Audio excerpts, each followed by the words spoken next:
Dobar dan, napačeni narode. Pitanje je tamo distribucija, to je za nas mirna situacija. Hvala.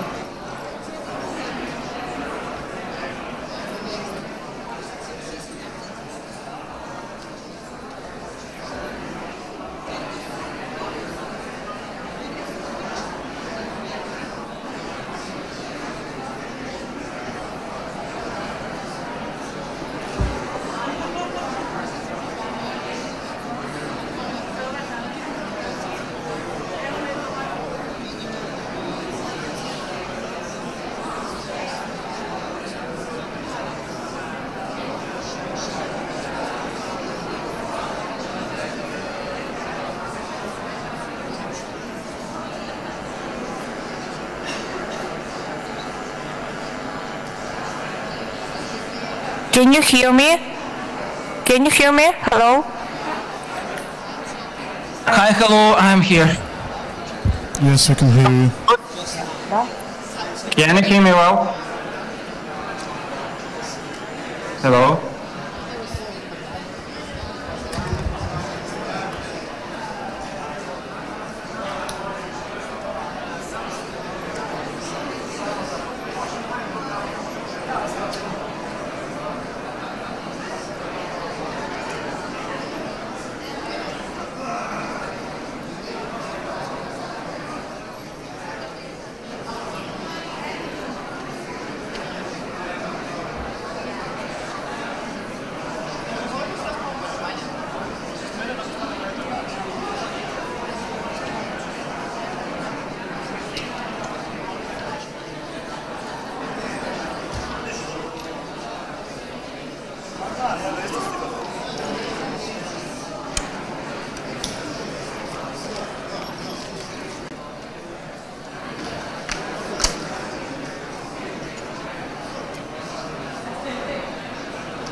Televizija, samo zabavu.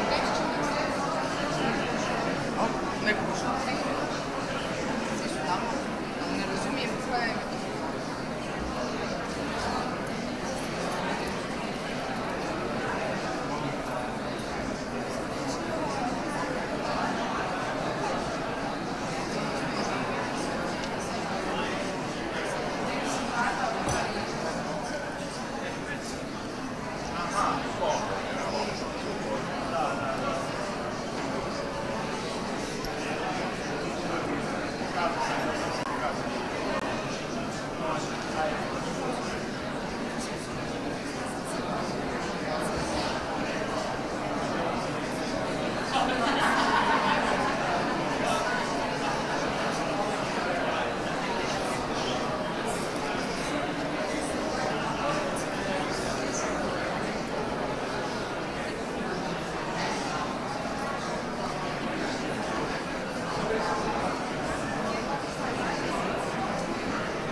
kad svaka krajnić, ja sam imati mogućnost ovdje.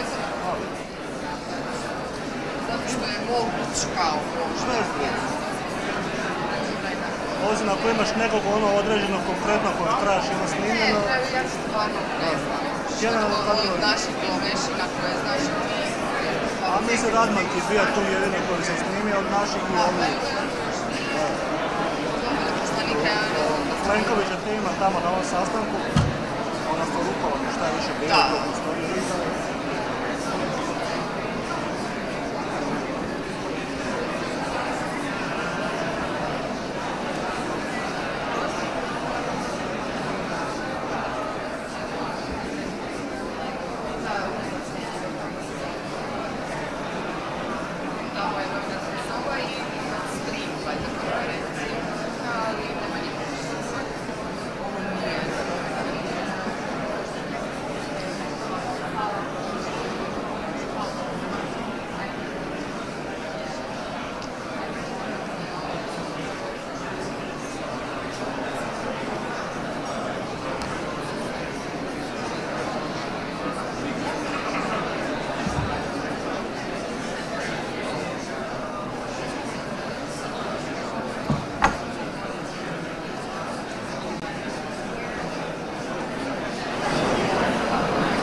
Imaš na netu MHB na engleskom? Mislim da je.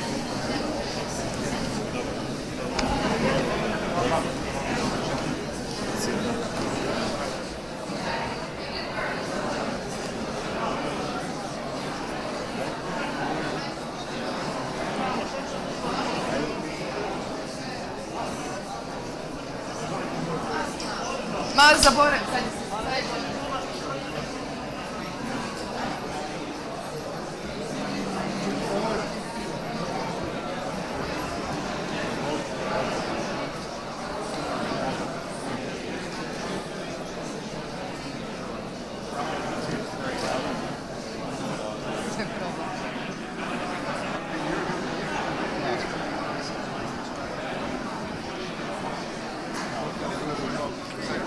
Samo jedna potvrda prvih govornika. Plenković, Shmyhal video conference, Sinkevičius ovdje i Španjolac. Alvarez, ministar vanjski. Oni to imaju, tako? Ko? Da, ali provjeri još jednom s Goranom. Ja sam mu to više poslala, danas smo probali, sam bila tamo i ja sam mu rukom ovako napisala bila. On je zadnji. Da.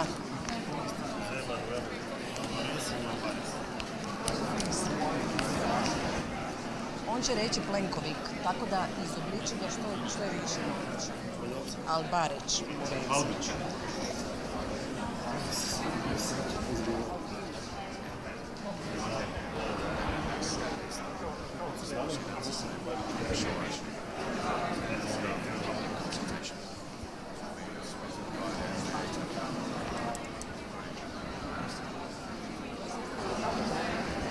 And that will be done by November.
Dear ladies and gentlemen, it is my great honor to welcome you at today's event at the International Donors Conference on Humanitarian Demining in Ukraine, organized by the government of the Republic of Croatia and Ukraine.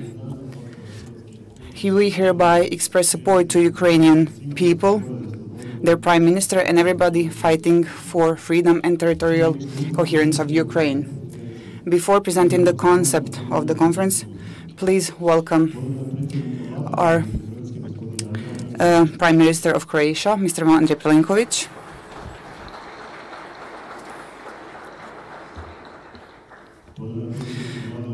Prime Minister of Ukraine, Mr. Shmyhal, who is here with us via Zoom.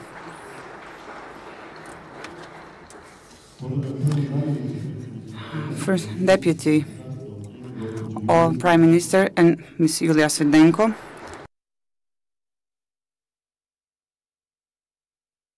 Also, envoys of the Croatian Parliament, Deputy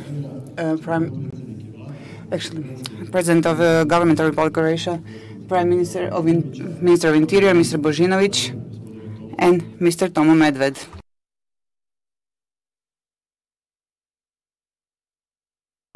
Minister of Foreign and European Affairs of the Republic of Croatia, Mr. Goran Grlić-Radman, State Secretaries, and other officials and foreign guests. It is my pleasure to welcome Commissioner of the European Commission for the Environment, Oceans and Fisheries, Mr. Virginijus Sinkevicius.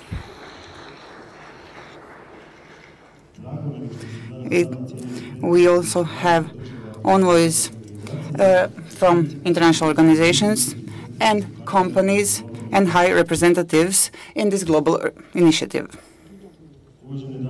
Dear ladies and gentlemen, International Donors Conference on Humanitarian Demining in Ukraine brings together global partners with the goal to fight challenges in demining, where the representatives of over 35 foreign countries and organizations they represent have the opportunity to present their contributions to the mining of Ukraine. We need to hear about the needs of Ukraine in terms of demining. We need to share practices from all over the world and to see how demining can develop, as well as professional discussions. This way, Croatia and Ukraine, as organizers of this conference, together with other actors from the world and the EU and international organizations, will launch the initiation to help Ukraine with demining action, where Croatia has a lot of experience. With a joint photo taken here in the room, I would like to invite guests at the tour de table after opening of the conference and introductory speeches to come to the stage in the back.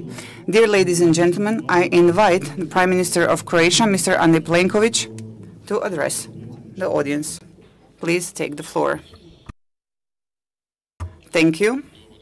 Good afternoon.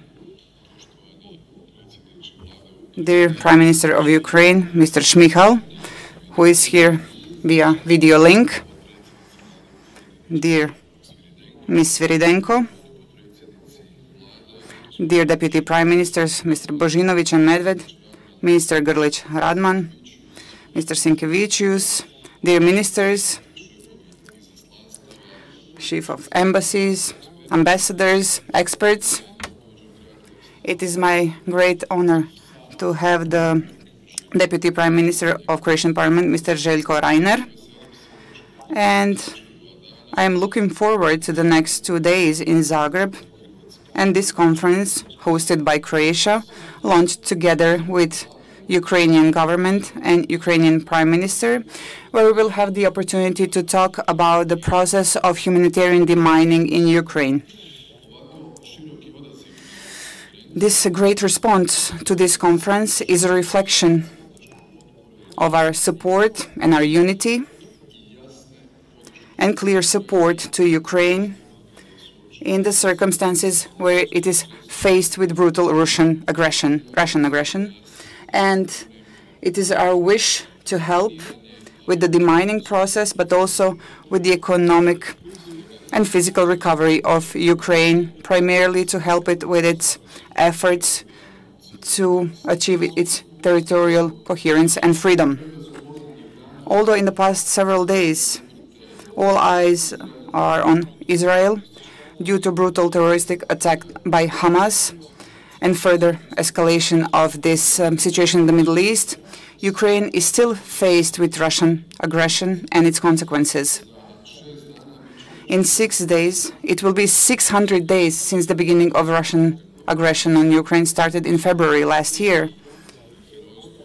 And the heroic attitude expressed by Ukrainian people and government shows the value for freedom and the values on which today's Europe has been built. Therefore, I believe that today's discussion on this topic, that is unfortunately very complex and demanding, and in the long term, it will be the topic of discussion primarily of Ukrainian government. It will be important as an opportunity to provide our support, both financial and operational, but primarily to announce a structured plan and strategy of solving the main issues in Ukrainian territory. Croatia, unfortunately, in this process has great experience. You saw that in the video that was played at the beginning. We, the same as Ukraine, were victims of aggression, and consequences were felt when it comes to mine areas. And we felt these consequences for decades. For Ukraine, the assessments are the cost of demining will be extremely high, even slightly less than 10% of the cost of total recovery of the entire infrastructure that has been destroyed in Ukraine. And due to this, now we have to start with the process of implementing comprehensive strategy of demining of Ukraine that will be presented by the Deputy Prime Minister and the Prime Minister. Croatian experience has showed us what it means to be bombed, attacked, deported, occupied, to suffer a lot of casualties. Croatia knows what it means to defend freedom, its own territory, its values, its sovereign right to be the master of its own destiny. And therefore, we are aware that efforts in maintaining unity of Ukraine is very important, not only at the political, economic, humanitarian level, but also in providing support to military system of Ukraine. Such support that Ukraine has had in the past year is truly unprecedented support. All of you who are familiar with international relations are aware that such unity, efficiency, effectiveness, and all the packages for the support to Ukraine have made it easier for it to defend itself. And this is the topic when, in several weeks, European leaders will discuss on the multi-annual financial framework with the support to provide financial support to Ukraine in the years to come.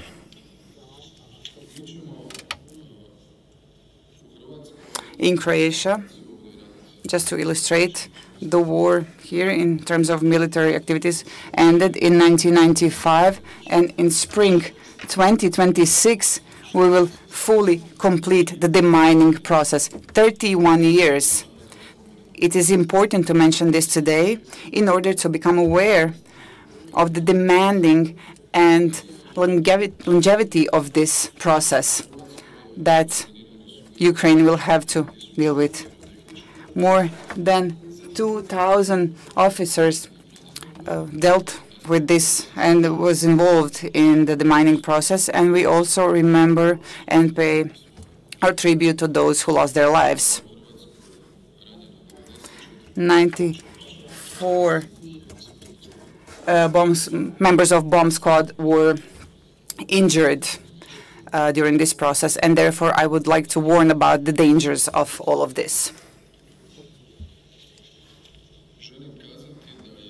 I want to say that today's task of Ukraine on all of us here is to get an overview of what the Ukrainian government is planning.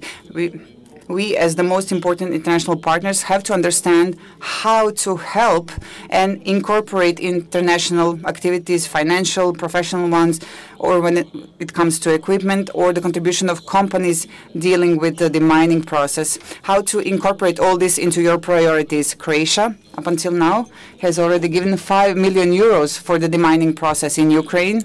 And at this conference now, I announce that tomorrow we will adopt another decision at the government of additional 5 million euros as a Croatian contribution as a host country specific conference at this International Donors Conference.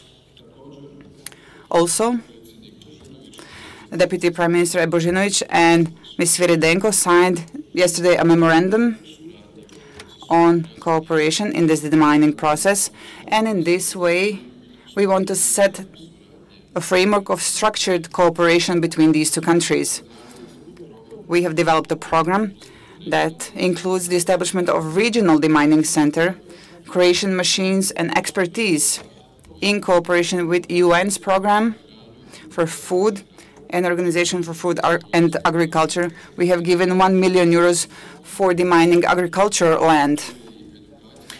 We also have an educational project, Save Together, and also projects and programs of psychosocial rehabilitation.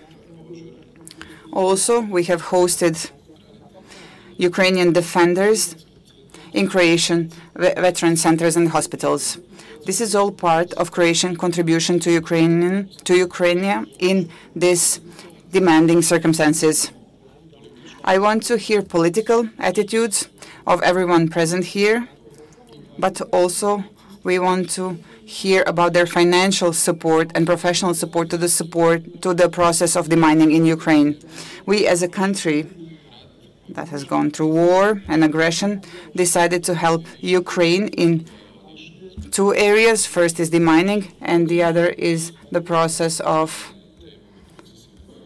processing war crimes. This is something we have experience with and something we had to deal with, unfortunately. Therefore, our support to our friendly country, Ukraine, is still strong, and it will continue to be such in the coming years. Thank you all for coming to Zagreb.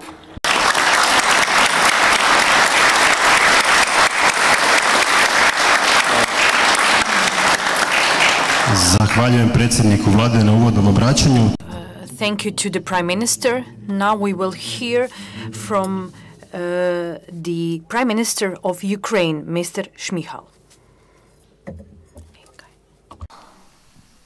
Sir, dear Andrej, dear European Commissioner, dear Minister, distinguished representatives of governments and international organizations, dear parliamentarians, ladies and gentlemen.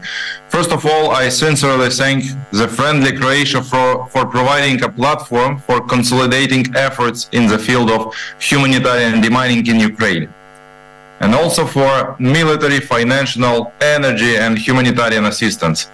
We greatly appreciate Croatia's solidarity. Your country has also been tested by war and post-war recovery. You won, overcame difficulties, became part of the EU and NATO, and demonstrated impressive economic growth. Croatia's example inspires Ukraine, gives us strength and confidence for the future. For us, the mine war is a manifestation of Russian genocide. The enemy mines roads, forests, farmland, schools, kindergartens and hospitals, playgrounds and residential buildings. Potentially 30% of Ukraine's territory, 174,000 square kilometers, is mined. This is 3 times the size of Croatia. More than 6 million people are potentially at risk. Nearly 250 people have been killed and about 500 others injured as a result of explosive devices. And the toll is rising every day. Experts estimate that up to 10,000 civilians could die as a result of landmines if the pace of demining is not accelerated. According to the World Bank, the full cost of humanitarian demining will be more than $37 billion. And that is not the final figure. At present, we have 3,000 deminers and 29 mechanized demining vehicles. That is clearly not enough. If we leave things as they are, it will take many decades. It will take many decades to clear Ukraine of mines. We cannot afford that. That is why we have made humanitarian demining a priority and started to build an international demining coalition. Already 40 countries and partner organizations have pledged some $300 million for specialized equipment and other purposes. But we need an even greater mobilization, the international community's efforts, intellectual, technical and humanitarian. Russian mines and shells in Ukraine are a problem that must be solved together. What do we need most? First of all, we need innovative technologies. We are particularly interested in technologies for remote inspection of agricultural land, so that we can quickly bring it back into cultivation, restore the agricultural sector, and protect the lives and health of our farmers. Second, we need new production facilities localized in Ukraine. We already have encouraging cases of joint venture with Croatian companies. All other partners will join in. Third, we need as much demining equipment as possible. While a deminer can clear a maximum of 1 square meters a day, a machine can clear 3,000 to 5,000 square meters. That is why, along with developing of our own production, we are interested in receiving as many demining machines, demining equipment, mine transport vehicles, mine detectors, robotic systems, drones, and other equipment as possible. Fourth, we need specialists. Primarily, we need instructors to teach Ukrainians how to clear mines. Unfortunately, this will be one of the most in-demand professions in the coming years. That is why we are already working on staffing. Dear friends, I would like to thank all the countries and organizations that are helping us right now. We call on those who have the experience, capabilities, and goodwill to join forces. Mine clearance in Ukraine is a global project, an investment in European security, and a guarantee of peace for future generations. We are currently creating an organizational infrastructure for demining. We are forming an open market for services. We are deregulating and digitalizing, creating conditions for fair competition for private demining operators, including international ones. Ukrainian companies will buy their services through transparent auctions. There are currently 19 mine action operators in Ukraine. 29 are undergoing certification, and about 40 more are in the process of preparation. We have established the Humanitarian Demining Center for strategic planning and dialogue with partners. Its supervisory board includes representatives from countries with experience and expertise in the field.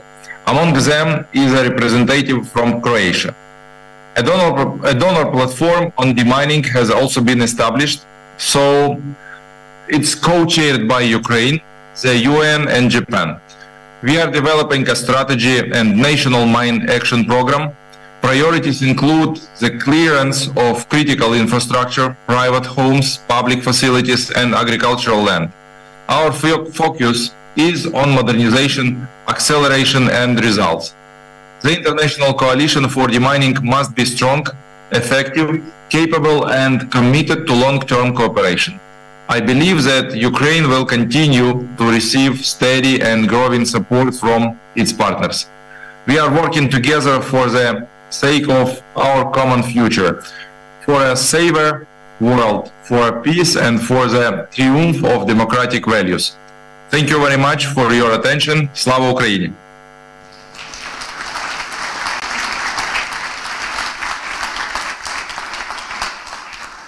Zahvaljujem predsjedniku vlade Ukrajine.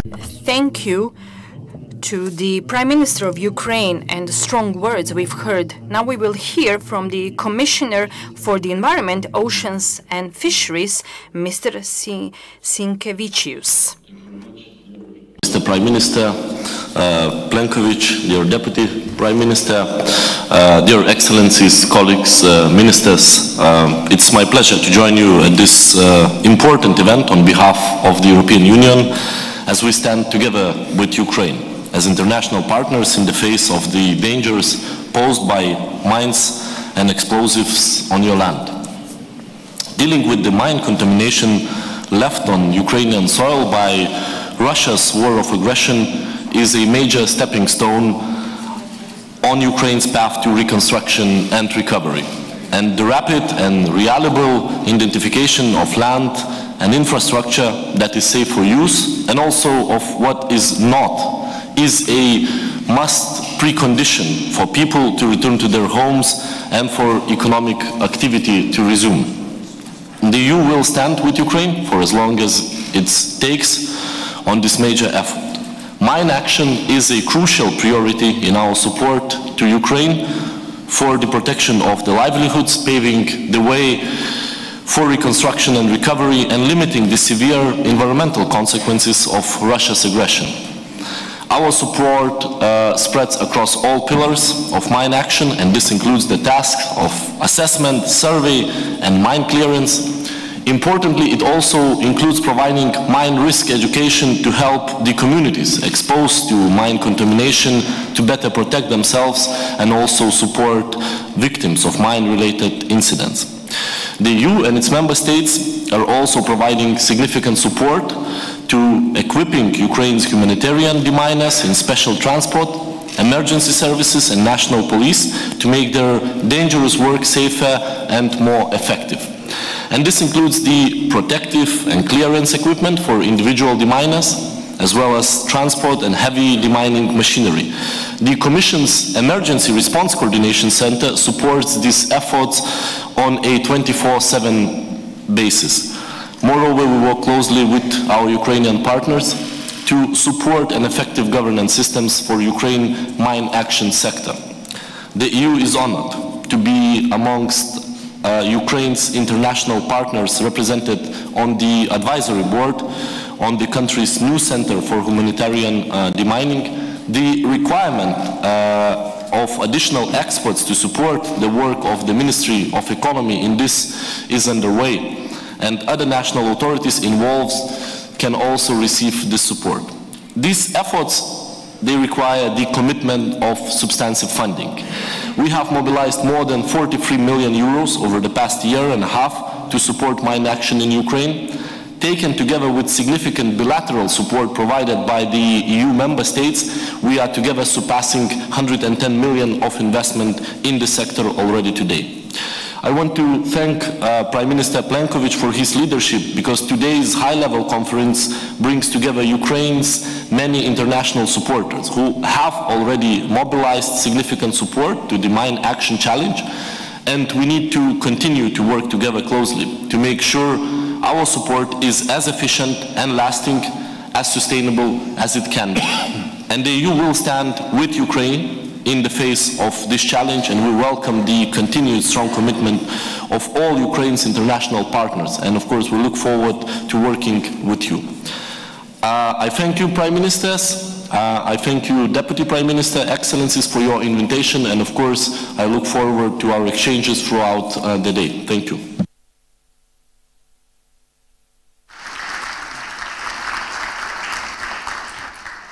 Zahvaljujemo. Thank you, Commissioner Sinkevičius, for his words of support.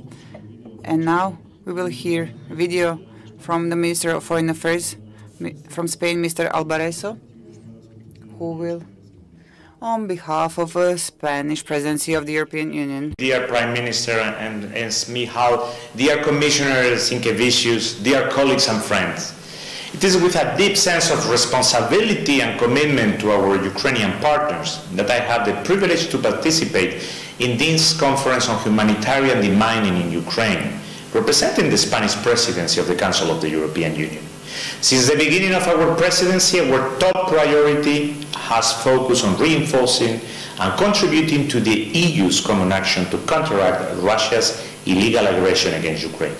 That was at the heart of our talks in Granada last week with President Zelensky to support Ukraine's fight for its independence, sovereignty, territorial integrity, as long as it takes. This support is essential when it comes to humanitarian demining. Because of the Russian aggression, Ukraine has unfortunately become one of the most mine-contaminated countries in the world. Landmines pose a major humanitarian challenge. This presence threatens affected communities not only during conflict, but continues to harm them long after hostilities have ended.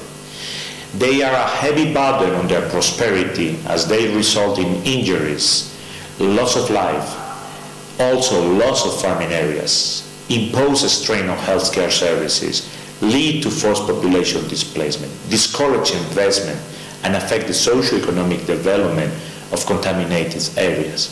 It is our responsibility to support our Ukrainian friends, but also in ensuring a strong, rapid recovery when peace comes. We need to prepare for that recovery now, and that includes getting rid of anti-personnel mines. So far, assistance has been provided through the European Union Civil Protection Mechanism, and the European Union is also working with the UN Development Programme. Now it is time to step up our efforts. I express my gratitude to the Croatian government for this conference. Spain is eager to follow that goal, and my government will make a new contribution to humanitarian demining in Ukraine of 1.5 million euros. In addition, beyond financial contributions, technical assistance and training are essential. Spain offers the extensive experience of its International Demining Center. During this conference, the Spanish delegation will explain in more detail the potential of this center. As I said, our commitment to Ukraine's defense will remain unwavering as long as the peace hasn't returned. A just peace is what we want in accordance with the United Nations Charter. But this support will continue once that day arrives. We will have Ukrainians back in this effort to recover from this war and in its preparation to join the European Union. Thank you very much for your attention.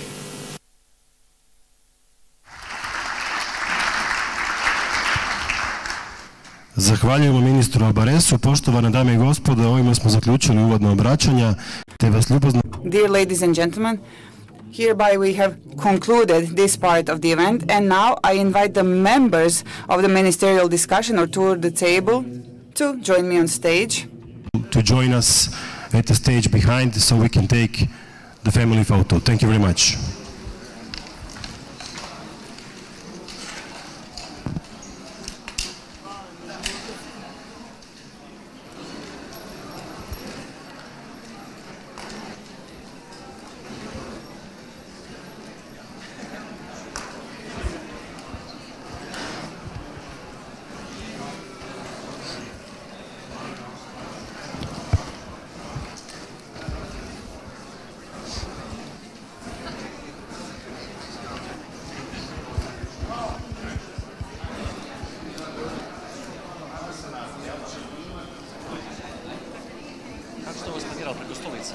Molim. Stolica family foto. Kako mislite preko stolica? Kako se spanirali?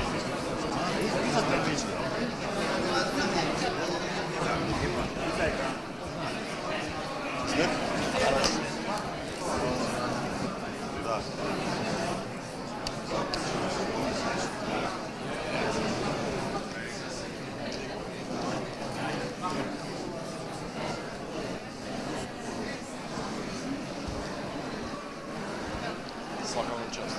Baš ste dobro.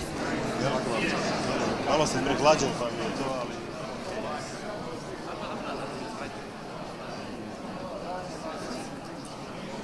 Više to izmjera zadnji tren.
Thank you very much. Once again, I thank the speakers for the speeches and all those present for their cooperation, and announce that we will continue with the plenary part of the program after the coffee break, which lasts until 11 a.m. Thank you very much.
Dear ladies and gentlemen, I would kindly ask you to take your positions so we can start.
Respected ladies and gentlemen, we are now continuing and we're starting with the plenary part of this conference.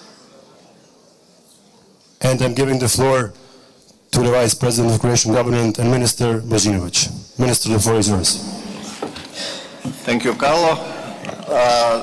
Dear First Deputy Prime Minister of Ukraine, Madam Shmyhal, dear Minister of Internal Affairs of Ukraine, Mr. Klymenko, who will join us through video call, and Deputy Minister of Internal Affairs of Ukraine, Mr. Andrej, esteemed ministers and high representatives of partner countries and international organizations, esteemed Commissioner Plenković, ladies and gentlemen, after these introductory speeches in which we once again confirmed the commitment to continuing our close partnership, allow me to open a discussion within the framework of which we would exchange our opinions on how by supporting post-war demining activities in Ukraine, we could contribute to faster development of preconditions for the reconstruction of that country and thus for the return of its displaced person. Although due to the ongoing conflict as well as individual incidents such as the destruction of Kakhovka Dam, which affect the environment and change the configuration of the terrain, it is not possible to precisely determine the extent of the mine-contaminated territory according to the indicative estimates. Some 170,000 square kilometers, unfortunately, of the Ukrainian territory is contaminated by mines. To illustrate, this is 3 times size of Croatia.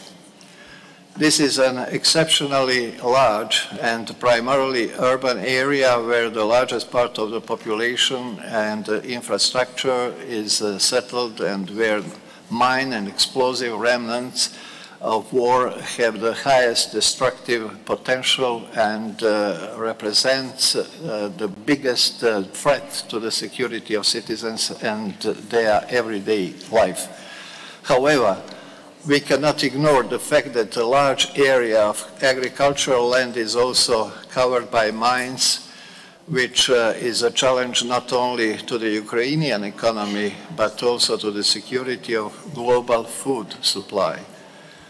Dear colleagues, Russia's aggression against Ukraine has undoubtedly changed the geopolitical circumstances and the security situation in Europe, and it has significantly undermined the basic principles of international law, which will, I'm sure, require serious reconsideration of the rules governing current international relations in the decades to come.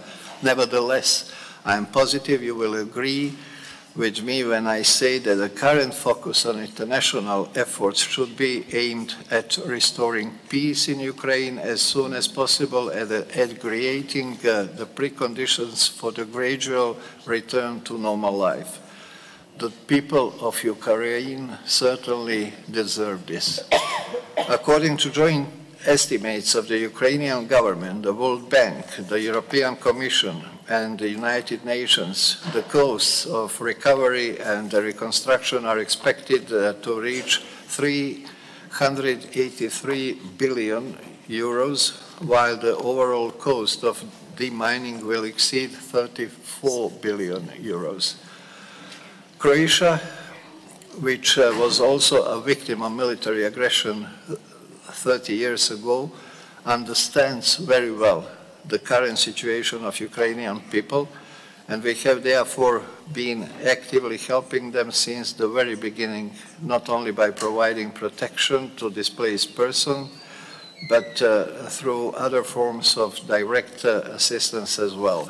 However, we would also certainly like to contribute to joint post-war efforts in rebuilding Ukraine, which cannot be done without first addressing the issue of demining. Following major political discussions on post-war recovery of Ukraine, which were held in Sweden, Japan, Italy, Belgium, and United Kingdom, I'm extremely pleased that we have gathered here in Zagreb today and that this conference will provide the opportunity for us to examine ways in which we can take targeted action to jointly support Ukrainian efforts in the area of demining. Croatia is willing to share with Ukraine its experiences and knowledge acquired during 30 years of humanitarian demining and post-war reconstruction, and join all of you in helping Ukraine to demine its territory after the war. During the next couple of hours of our discussion, I would like to hear your thoughts on this subject, and I would certainly also welcome specific contributions that you might make in order to facilitate the demining process. I would now like to give a floor to First Deputy Prime Minister of Ukraine and Minister of Economy, Madam Yulia Sviridenko, who will present the national demining strategy, and after that we will hear from Minister of Internal Affairs, Mr. Klymenko, who will speak about the efforts that Ukraine has taken so far in demining its territory. Mrs. Sviridenko, the floor is yours. Thank you. Ladies and gentlemen, dear colleagues, it's our great pleasure for our team to be here in Zagreb at the first international donor conference of humanitarian demining in Ukraine. And our special thanks to the Plenković, to the Prime Minister, for his leadership in this process. I think it's extremely important because you're absolutely right, it's one of the priorities for Ukrainian government, and this problem that we're facing would be lasting not only for like 1 year, so several years. We understand it perfectly well. And you better than anyone know about this problem, and you know how many lives can be saved when we united our efforts united our efforts and expertise in mine action. So that's why today I would give you a brief introduction what we have now on the mining market, let's say like this, and what our strategy for the next few years. And of course we are open to discuss new approach, because the unprecedented situation in Ukraine requires unprecedented approach to solving of this problem. And yesterday, Prime Minister Andrej Plenković gave me the book. I just looked through. It's a book for children aged 5 to 9 years, and it translated into Ukrainian language. And you know, it's I think it's really tragic when during the 21st century our children need to learn how not to die from the landmines, and it's a reality of Ukrainians' life today. And already 13 children have died from explosive objects. And just last case happened last week on the border of Sumy region. 4 days ago, a teenager died after finding an explosive device in his yard. So to look at the numbers, the scale of the threats are unprecedented. We are the most potentially contaminated country in the world for now. Some numbers that have already mentioned. 1/3 of our country is potentially under threat, which covers up to 174,000 square kilometers. If we do not effectively address this challenge, we can have by 2030 around 9,000 victims. So understand this, we have united our efforts. So today with me we have our big delegation and Deputy Minister of Interior Affairs and representative of Ministry of Defense and Deputy Minister of Economy. So all of us combine our efforts to provide more effective strategy for the mining activity in Ukraine. So the Ministry of Defense and Ministry of Interior Affairs, they are the miners. It's around 3,000 miners in Ukraine and 29 machines, heavy machines. They are fully focused on critical infrastructure, on the households. And my task is coordinate the efforts of all partners, secure funding, increasing the number of machines through partner support, open the humanitarian market, and encourage to use innovations in the process of detecting explosive devices. So I would start that we fully understand that without demining we won't be able to fully restart the economy in Ukraine. The agricultural sector is a key driver of Ukrainian economy. Combat action took place on nearly 3 million hectares of agricultural land, so it means that this land can be potentially contaminated. Preliminary estimates show that the indirect losses of the agricultural sector because of the full-scale war amounts to $31.5 billion. So the mining for us, it's a 0 point of recovery. Not only in the physical terms, but also in economic terms as well. And we have already identified for us several priorities. First of all, it's a critical infrastructure. Second one is a public safety. The third priority is the mine and the agricultural sector. And the further priority is forest demining, water and underwater demining. Also, we have not only planned, but we are, but initial results from coordinated efforts as well. So we have already surveyed around 200,000 hectares of agricultural land, and over the next 4 years, we plan to return 470,000 potentially contaminated agricultural hectares to productive use. Of course, we understand perfectly well the problems we're facing. And probably those countries that goes through the similar problems are facing the same one. Problems with coordination and tasking for operators. We need to coordinate their works to use resources of humanitarian operators effectively. Problems with informational management. In some points there are some duplication, in others we have gaps.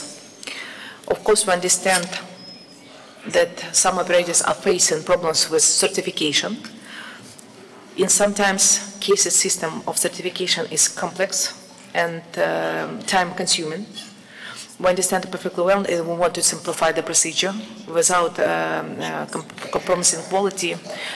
By the end of the year, we would take the obligation to simplify it and to make it digital, and to make it in more modern and convenient process, both for the new operators willing to come to Ukrainian market and for the new equipment and technology.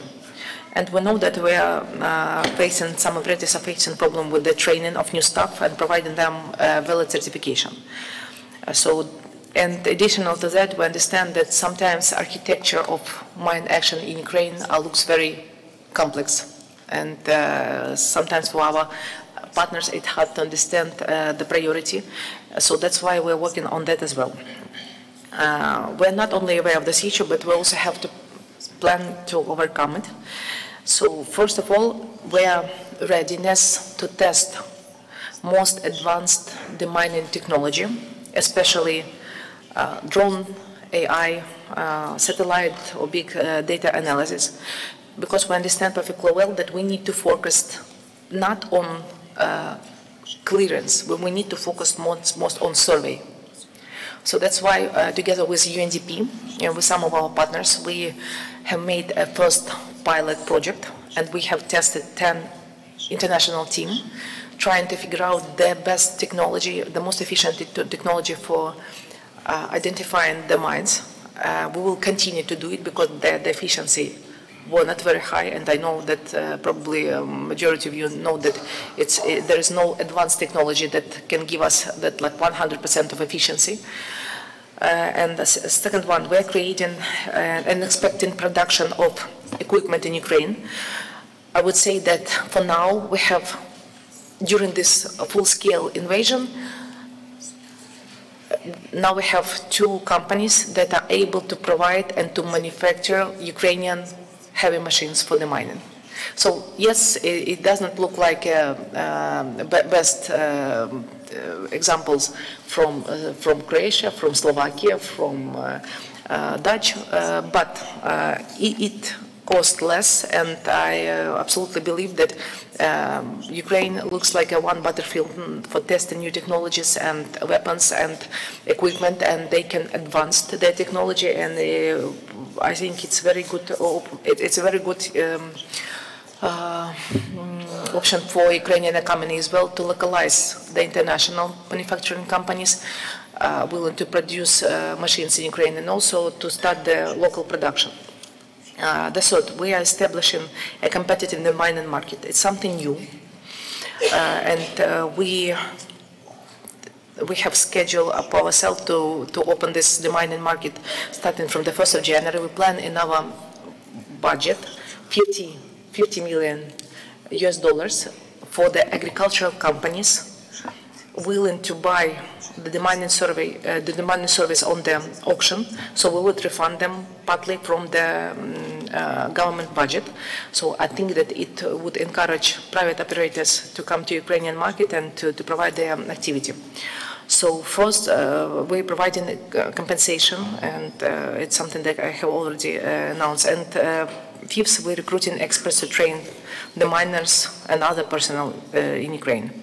So Ukraine now needs thousands of specialists, and we aim to attract professionals from all around the world. So as you see, the first step that should be done, we should make a plan and to create a single vision inside the country and single vision for our partners. So everyone knows where we are going, what we need, and what will be tomorrow. So we have started together with Geneva Center for Humanitarian Demining. We have started the first workshop on working out the strategy, National Mine Action Strategy. So in November, we are bringing the draft to the regions of Ukraine, which have suffered the most. And by the end of the year, we would adopt this strategy on the national level. So the strategic vision of our strategy is following. So we understand that it won't be possible to remove all the mines in the next, let's say, 5 years. Our vision is to minimize the social and economic impact of the contamination, because we still have bombs from the World War II, and from now on, our vision is to make sure that we can live again without real risk of mine accidents. And I think that the core element of the national mine strategy would be managing the risk. It would be the key. And to achieve this vision, the draft strategy provides 3 strategic objectives. Strategic objective number 1 is to return the land to productive use. Second one, it's accidents prevention and protection of the victims. The third one, it's building better mine architecture. And these objectives are detailed in the draft strategy with particular outputs. I think maybe as the next slide you would see it's the main element of the national Ukraine mine strategy. It's something that would be discussed tomorrow on the expert level together with Minister of Defense, Minister of Interior Affairs, of course with the partners. As you can see, the amount of work is substantial and we can't manage it without your assistance. So we need support in expanding our capacity, such as increasing the number of the miners and machines. So to achieve this, we are looking for opportunity to train our miners and engaged experts and trainers. And additionally, we are looking for funding for production of procurement equipment. Of course, we need a national-wide informational campaign so that even children from an early age know about all the threats of explosive objects. And there are also places for your support in this area. And of course, we are waiting for your operators in the market, because the more capacity we have, the faster we will complete the mining procedures. And I also encourage you to participate in the development of this strategy. And we believe that together we can create a document that will serve as a guide for Ukraine and even the world for years to come. For now, thank you once again for being with us and for being to stand with Ukraine. Thank you.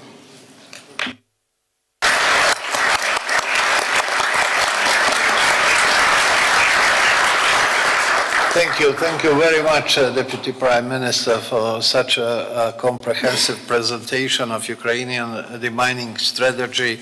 All of this information will make it easier for us to channel the funds to those activities which you deem most important. And now we will hear from Minister of Interior of Ukraine, Minister Klymenko, through video call. Minister, are you with us? Yes.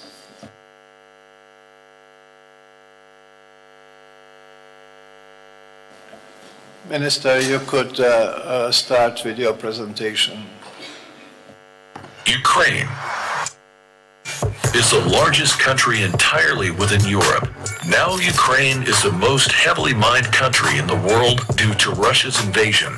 As a result of the hostilities, more than 174,000 square kilometers, or about 30% of the territory, was contaminated, which is equal to the size of 2 Austrias, or Estonias, or 6 Slovenias.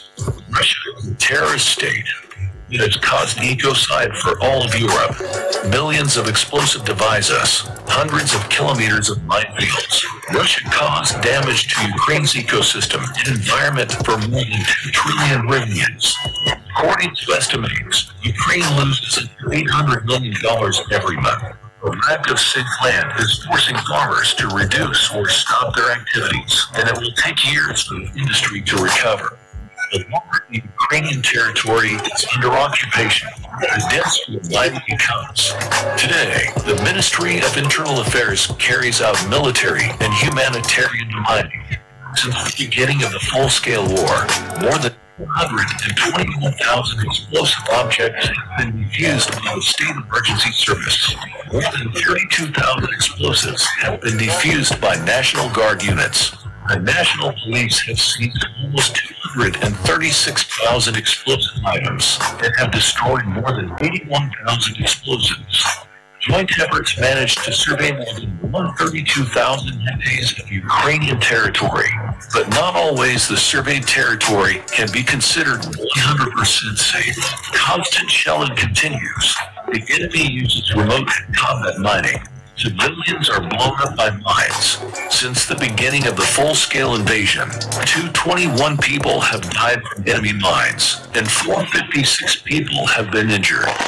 But Ukraine is solving this problem not alone. Japan, Croatia, Sweden, Canada, and other countries have already handed us over 200 units of demining machinery and about 1,500 units of demining equipment.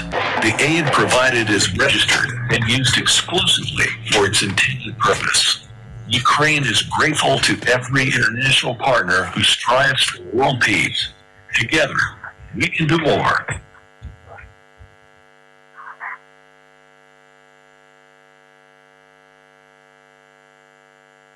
Учасники зустрічі.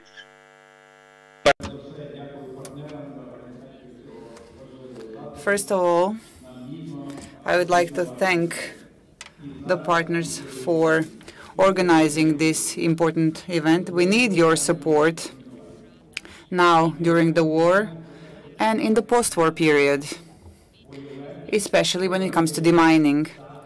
We divide the demining process into 3 stages: combat, operational, and humanitarian. In short, during the combat stage, military is responsible for demining as they advance on the front. In the operational stage, this comes down to police and rescuers who implement stabilization measures in the deoccupied territories. Humanitarian demining means comprehensive clearing of land and water bodies from explosive ordnance. Ukraine is currently at the first and second stage. Our main task today is to ensure at least minimal safe conditions for the lives of the population in the occupied territories. It is too early to talk about the third phase. Let me explain why. Imagine a map of the territory, and we can see that the area that was cleared a week later was still contaminated with mines, and we need to start over. We can discuss full humanitarian demining after the war is over. And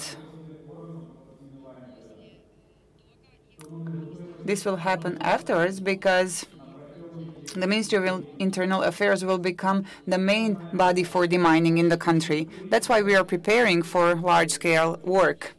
What do we have now? In the structure of the Ministry of Internal Affairs, there are 1,900 sappers or pyrotechnicians. These are the units of State Emergency Service, National Police, National Guard.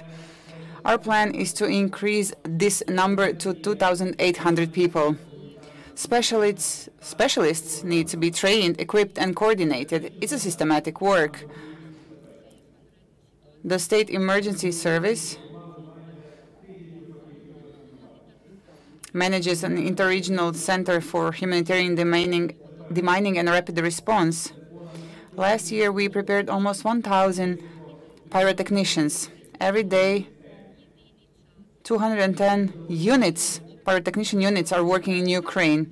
That is over 1,100 people and around 350 pieces of equipment. Most of them are working on the territory of Kherson, Kharkiv, Mariupol, and Donetsk. We put their operation in the special map of demining, and you can see it here on the screen. We know exactly what is being done today, what areas have been checked and surveyed already, and how many are planned. Thanks to the work of our companies, we surveyed over 144,000 hectares. There are areas that require special attention, for example, clearing agricultural land. This is an immediate need to demine over 44,000 hectares, or underwater demining. This is 13,500 square kilometers, which comes down to potentially contaminated area of the Black and Azov seas, rivers, and other inland water bodies. To strengthen this direction, we are creating a training complex and specialized training ground. We use a comprehensive approach to demining, human and mechanized equipment, Everything depends on the terrain and locality. If we are talking about swamps, rivers, ditches, trenches, or steep slopes, the machines are not able to go there. We need to find a perimeter that pyrotechnicians will cover on foot and the perimeter for machine access. However, in any case, machines can work more efficiently in those tasks. To understand the pace, in 100 days of one pyrotechnician's work is equivalent to 1 day of the demining machines' work. Currently, we have over 430 pyrotechnic machines of different types, 9 robotic systems, 22 drones, and 5 catamarans for underwater demining. Thanks to the support of international partners in Ukraine, are 15 mechanized demining machines, and we plan to receive about 20 more such units from donors. Our minimum requirements come down to 25 demining machines. However, as the occupied territories increase, so do our needs. We can currently speak of approximately 100 mechanized demining machines needed for deep clearing operations. We can talk about operators. Operator can be any institution or organization that can undergo certification and accreditation according to demining standards approved within the country. Such operators can be foreign companies and domestic companies. Operations can include a specific list of tasks, non-technical, technical inspections, population training, the demining process itself, and the destruction of explosive ordnance. Ministry of the Interior has been involved in the certification, as well as the Interregional Center for Humanitarian Demining of the State Emergency Service. There are 4 operators that have already received licenses. Among them are the well-known international organization Halo Trust, Safe Path Group, Petron Demining, and Ihor Service. Currently, documents from 33 other organizations are being processed. We can now talk about 7 units undergoing certification process. They are based on specific territorial units. On average, 1 unit at the State Emergency Service requires 30 people that are working on demining. You can see the data when it comes to need for equipment, tools. Here on the slides, you can see this data. The total value of one unit by one operator is 130 million hryvnia. That is more than 3 million euros at the current exchange rates. 7 operators are not the final goal. We cannot currently predict what will exactly happen in other territories within our country. We still don't know what will happen in the occupied areas. What will be the density of mines and what is the scope that needs to be demined. So these are the difficulties that we are faced with when it comes to surveying these territories. We need to educate our population when it comes to demining, so the situation is clear. And the last phase is only neutralization of explosive ordnance. And we are also facing difficulties here. We are aiming to solve all these issues. Our plan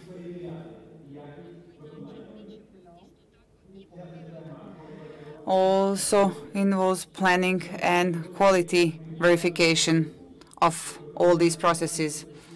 We have planned the entire system There are some downsides, but we are trying to resolve this as we go so that we can efficiently continue working on demining, where all interested subjects are involved in.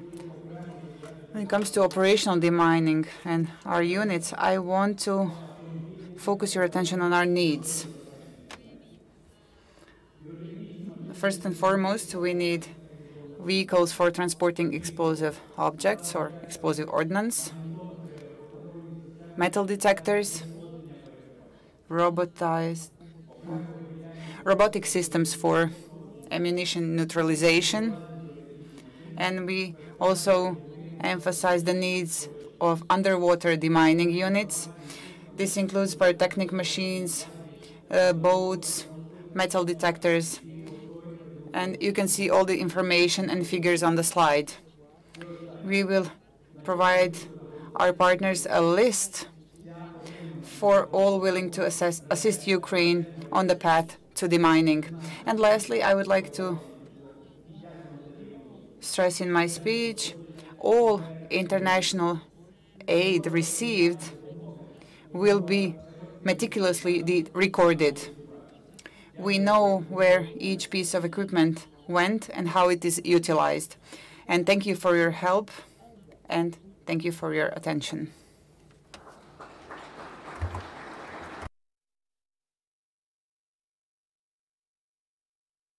Thank you, Minister Klymenko. We have heard a lot of information that further confirms the importance of joining international efforts in demining Ukraine. Now, I would like to open the floor to other participants, dear guests. Please, I have to announce at the beginning, you know this, that we're expecting you to limit your interventions to 3 minutes so that we could stay within the schedule. Now I would like to give the floor to Minister of Foreign and European Affairs of Slovakia, Mr. Miroslav Lachovský. Mr. Minister, the floor is yours. Thank you. Thank you very much. And first, let me express my gratitude to our Croatian partners for organizing the conference dedicated to one of the most pressing issues of the recovery of Ukraine. Russia's invasion of Ukraine has led to far-reaching destructive consequences that the country will have to deal with for decades. And as we heard today from Prime Minister Plenković, it is a very painful and long time process. Ukraine is the most heavily mined country in the world, which poses a constant threat to human lives and results in huge losses for its economy. Thousands of square kilometers of agricultural land are currently not usable, which destabilize food supply chains, not only at national and regional level, but it creates serious implications even for global food security. Therefore, it is our common responsibility to give a helping hand in the efforts to demine large territories of Ukraine. However, we are all aware that it is a task for many years to come. In this context, I would like to highlight the tremendous efforts of Ukrainian government and local authorities to eliminate this huge danger to civilian population. As the mining needs of Ukraine are increasing every day, coordinated and coherent international response will be crucial for restoring safe life to affected areas. It is vital to continue our support and lay the foundations for broader international reconstruction efforts, restoration of Ukrainian agricultural land, and safe return of displaced people. Therefore, we appreciate the systematic and timely actions of the Ukrainian administration to coordinate our efforts in this field. We all have a long way to go before the affected land in Ukraine will be ready to give the next crops. I'm glad that Slovakia is engaged from the very beginning in the coordinated mine action in Ukraine. As part of our cooperation in demining, the Slovak Defense Ministry already provided Ukraine with 10 demining systems Bozena, 2 of which are in their latest 5th version. Training of the Ukrainian staff is planned for the near future. However, The Ukrainian requirements are much bigger, going into hundreds of demining mechanisms to fulfill their needs. As one of the members of the demining coalition led by Lithuania, Slovakia is exploring possibilities of funding the production of Božena demining systems for Ukraine. Furthermore, as part of our contribution to the comprehensive assistance package for Ukraine, we allocated 250,000 euros for demining. We are ready to participate in humanitarian demining in Ukraine and offer our previous experience, expertise, and strong proficiency in demining technologies. I would like to take this opportunity to announce that Slovakia is currently preparing a demining assistance package for Ukrainian emergency services. The dire situation with mine territories in Ukraine has even mobilized our general public, and recently a public fundraising campaign for purchase of demining system Božena has been successfully concluded. We have decided to join forces and match the public campaign. As a result, we are working towards a joint package valued at approximately $1.5 million, which will include 3 Slovak-made demining systems that can carry out demining activities on large territories within the region, and we will provide appropriate training. The package will be complemented by personal detectors, demining equipment, and ballistic protection material. In conclusion, I would like to reiterate our commitment to assist Ukraine in this path to peace, full recovery, and reconstruction. Thank you. Thank you. Thank you, Minister Wachowski. Second on our list of speakers come from Japan. This is the State Minister for Foreign Affairs, Mr. Kyoto Tsui. Minister. Thank you. Ministers, Excellencies, participants, Dobry dan. I'm Kyoto Tsuji, State Minister for Foreign Affairs of Japan, and I'd just like to make a few words on this occasion of this meeting. And to begin with, I'd like to pay special tribute to Prime Minister Plenković of Croatia and Prime Minister Shmyhal of Ukraine and the ministers who are hosting this important international conference, and to reiterate our solidarity with the people of Ukraine. And it goes without saying that Russia's aggression is an outrageous act that shakes the very foundation of the international order, and unilateral attempt to change the status quo by force is not acceptable anywhere in the world. And Japan will continue to work closely with like-minded countries to impose tough and strong sanctions against Russia and support Ukraine in its just cause for peace. And Japan also recognizes that the clearance of landmines and unexploded ordnance is indispensable as a prerequisite for the future rehabilitation and reconstruction of Ukraine. Thus, we have provided them with equipment for emergency explosive device clearance and debris removal through UNDP since the very beginning of this Russian invasion. And in fact, Japan already has begun cooperation in demining in the Ukraine together with Cambodia, utilizing our experience and expertise in this field to its fullest. Specifically, in January of this year, Japan International Cooperation Agency and the Cambodian Mine Action Center conducted training on advanced landmine imaging system for state emergency services of Ukraine and Cambodia, and also conducted training in Japan on mine countermeasures. We believe that this will contribute to improving the safety and efficiency of demining operations in the Ukraine.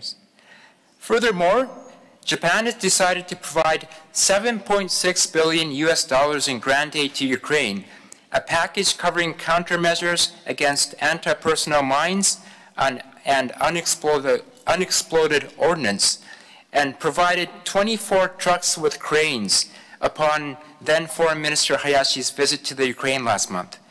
We will continue to provide landmine detection and demining equipment in due course of this plan.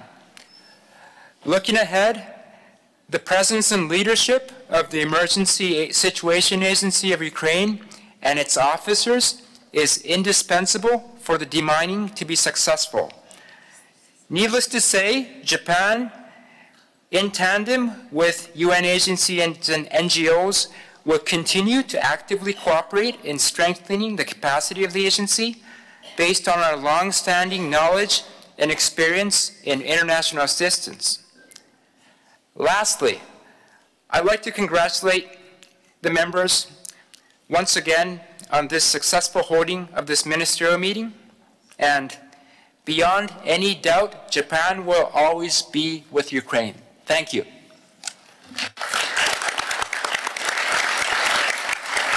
Thank you, Minister Tsui. Thank you for your commitment that Japan is showing to Ukraine, especially in this very important area of demining, which we could also hear from your presentation. Now let me pass the floor to Mr. Fariz Razaev, Deputy Minister of Foreign Affairs of Azerbaijan. Thank you, Excellency. We thank the organizers of this important and timely conference. We deeply regret that the current crisis in Ukraine, causing serious humanitarian suffering, continues to undermine peace and security in Europe. Azerbaijan stands firm on its position that sovereignty and territorial integrity of states are inviolable. We reiterate once again our full support for the sovereignty and territorial integrity of Ukraine. The dire humanitarian consequences of the ongoing military conflict in Ukraine have been requiring immediate steps to alleviate the suffering of civilian population. As a country which suffered from a military conflict for many years, Azerbaijan understands this problem. The first humanitarian cargo of medicine and other medical items from Azerbaijan reached Ukraine on 27 February 2022. So far, the volume of Azerbaijan's humanitarian aid to Ukraine exceeded 1,000 tons and $33 million. My country carries out rehabilitation, reconstruction projects, including in the city of Irpin, which suffered from the consequences of war. As a responsible member of the international community, Azerbaijan will continue to provide humanitarian assistance to the people of Ukraine and remains consistent in this support. Regretfully, Azerbaijan ranks among the countries with heaviest landmine and unexploded ordnance contamination worldwide due to the deliberate policy pursued by Armenia for almost 30 years. According to initial estimates, more than 1 million landmines were planted by Armenia in the territory of Azerbaijan. In the past 3 years, 331 Azerbaijani citizens, including women and children, became victims of the mine explosions. This threat our nation faces today is comparable to the horrors of weapons of mass destruction. That is why Azerbaijan designated officially the humanitarian demining as the 18th National Sustainable Development Goal. With this in mind, we propose to designate humanitarian demining officially as the UN Sustainable Development Goal. We already organized and hosted in Azerbaijan 2 international conferences on demining and SDGs in 2022 and 23 respectively. Upon initiative by the President of Azerbaijan in his capacity of the non-aligned movement chair, the NAM established a contact group on humanitarian demining. It's supposed to become one of the key platforms for international dialogue and cooperation in this field. Together with donating a demining machine to Ukraine to be used for humanitarian demining, Azerbaijan announces its readiness to host a group of Ukraine deminers to undergo training and study Azerbaijan's useful experience and practice. I thank you, Mr. Chairman.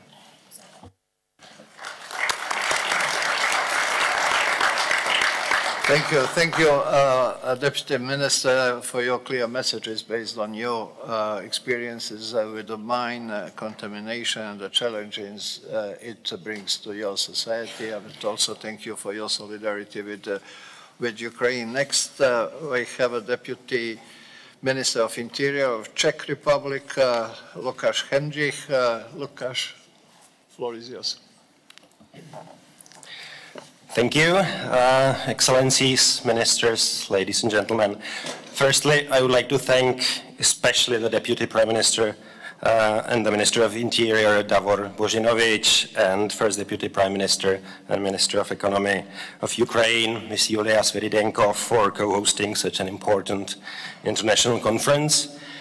You've done an excellent job gathering so many participants around one table, and for me, it's great to see the tremendous wave of solidarity, not only in the region, but around the whole world.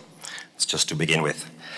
As for the Czech Republic, we have been fully supporting all actions related to demining of the Ukrainian territory, and we are aware that the acute need for these activities to improve the safety of the population in Ukraine. Removal of landmines and other dangerous remnants of war is an essential prerequisite for the reconstruction of Ukraine and its future development and prosperity. This year, a total of €1,430,000 has been provided by the Czech Republic for the humanitarian demining of the territory of Ukraine, and this was divided the financial support was divided in 3 projects. The first one, with Czech support of €408,000, is focused on the humanitarian demining of Ukrainian rural communities and the revitalization of agricultural areas, and it is implemented by the Food and Agricultural Organization and World Food Programme.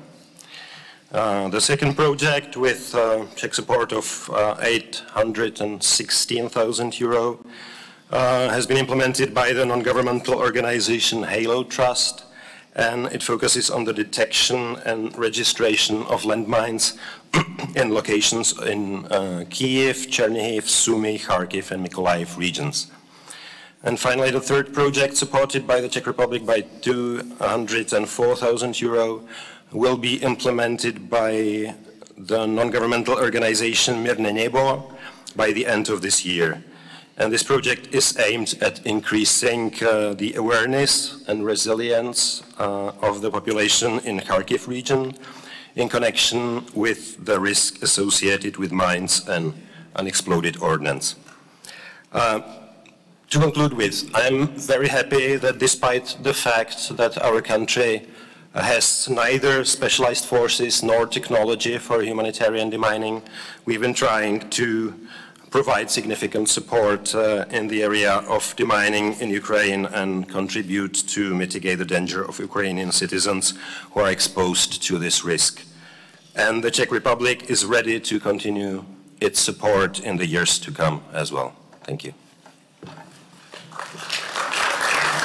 Thank you, Deputy Minister, for your continuous support, but also for the support of this initiative. Now, Deputy Minister for Foreign Affairs and International Cooperation of Italian Republic, Mr. Edmondo Cirielli. Good morning, Minister, colleagues, and ladies and gentlemen. Thank you, Mr. Chair. Let me start by thanking the Croatian government for co-organizing with government of Ukraine this very important and timely meeting. We believe that mine action in Ukraine is an absolute priority in our collective action for 3 reasons. First, it's a moral and humanitarian imperative. Second, it supports the economic recovery of Ukraine. Third, it contributes to global food security. As we all know, the scale of contamination is immense, and years of hard work will be necessary to clean Ukrainian land. A recent study estimates that landmines, unexploded bombs, and artillery shells have contaminated a part of Ukraine that equals, for example, the size of Serbia and Bulgaria combined. About 30% of Ukraine will need time-consuming, expensive and dangerous clearance operations. Ukraine will therefore continue to need all our support for a very long time, and we are ready to do our part, as we are confident other like-minded partners here gathered today will do. as the scale of the work ahead is immense. One essential element of the contamination strategy in Ukraine is to identify priorities. One of these priorities is to release as much of land as possible. We understand that the use of drones for aerial surveys of suspected contaminated areas can play an important role in releasing a significant amount of land in a relatively short time.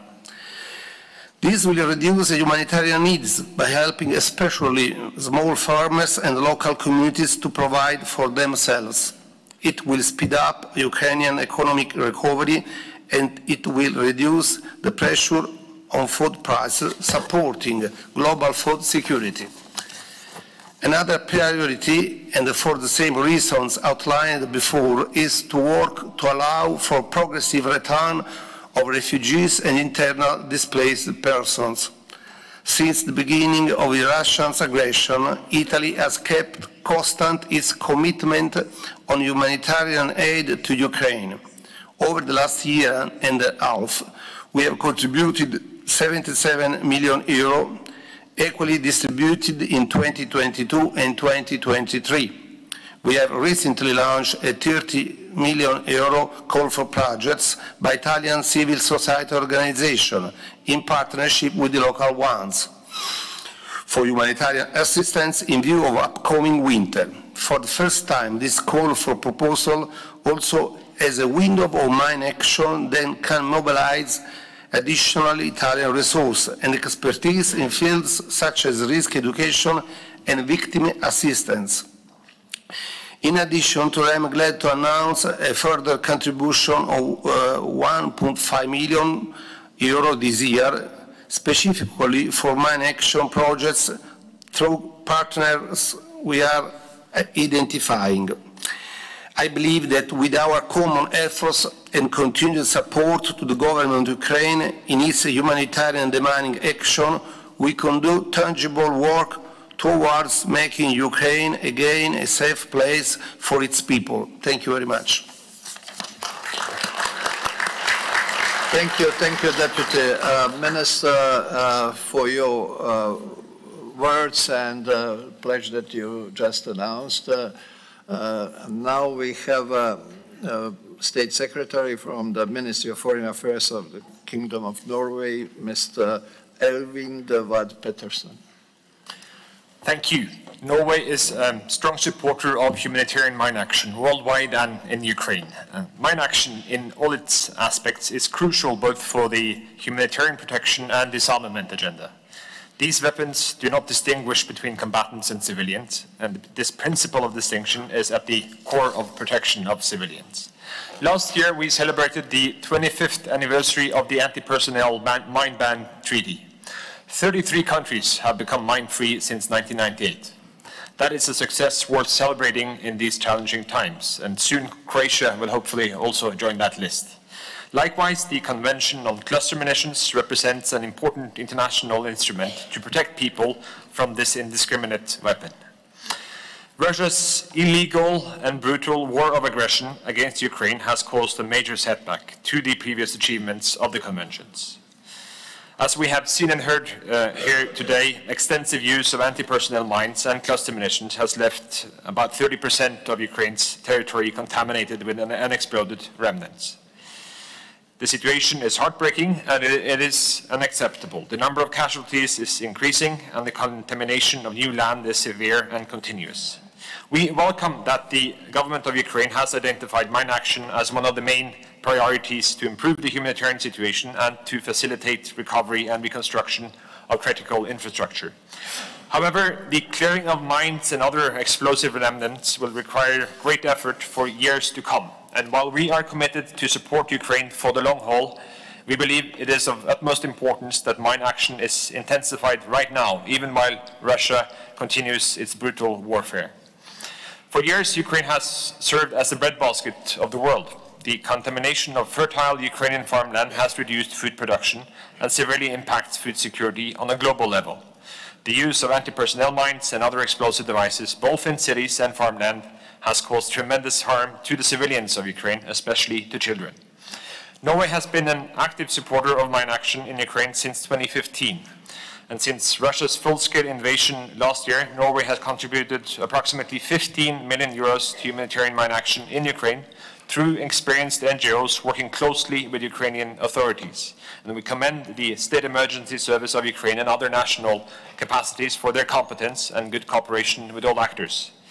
Friends, today we are stepping up our support and pledge an additional 200 million Norwegian kroner, approximately 20 million euros, for mine action in Ukraine. The funds will be channeled through experienced NGOs and the UN system, working closely with the Ukrainian authorities.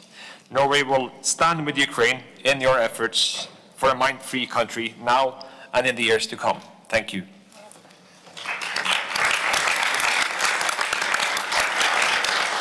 Thank you, State Secretary. Thank you for reminding us of an important anniversary of Anti-Personal Mine Ban Convention signed in Ottawa 25 years ago. We have Mr. Marko Štucin, his State Secretary of Ministry of Foreign and European Affairs from our neighboring Slovenia. Thank you very much, Minister. Hvala lepa. Allow me to begin with a promise that Slovenia, as a non-permanent member of the Security Council, in the UN Security Council in the period 2024-25, will strive to achieve just and lasting peace in Ukraine based on restoring Ukraine's territorial integrity. We strongly condemn Russian aggression against Ukraine, attack on sovereign country, and change of internationally recognized borders by force is unacceptable. This is an assault on the UN Charter. That is why we are helping and we will continue to help Ukraine to defend itself. Slovenia has also joined the G7 Declaration of Support for Ukraine. Ensuring that the Russian regime is held accountable for its crimes is also of the utmost importance to us. After almost a year and a half of Russia's full-scale illegal invasion, this conference is important to show our support and unity, and to help Ukraine in its emergency needs, as well as in long-term recovery and reconstruction. Ukraine, as we heard in the presentation, is the most mined country in the world. It will take decades to make it safe. The priority is the safety of people, but another consequence of widespread landmine contamination threatens, among other things, Ukraine's economy and access to critical resources.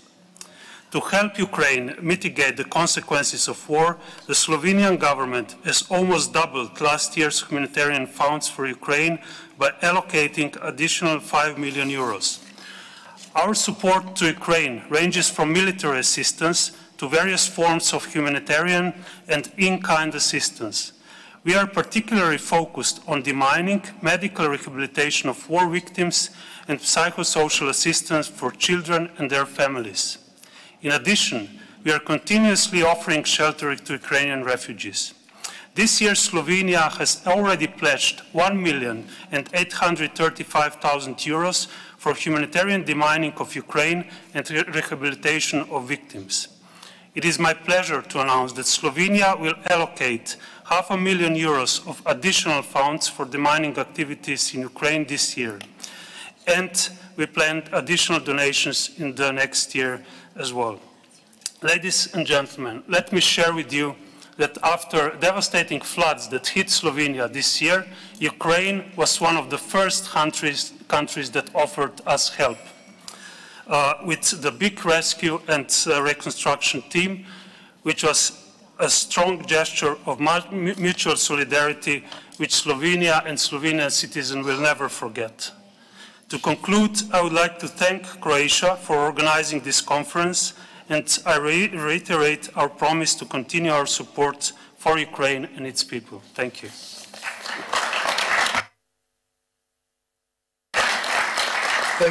Thank you, State Secretary. Thank you for your understanding and contribution that your country showed, also including for this year. Appreciate.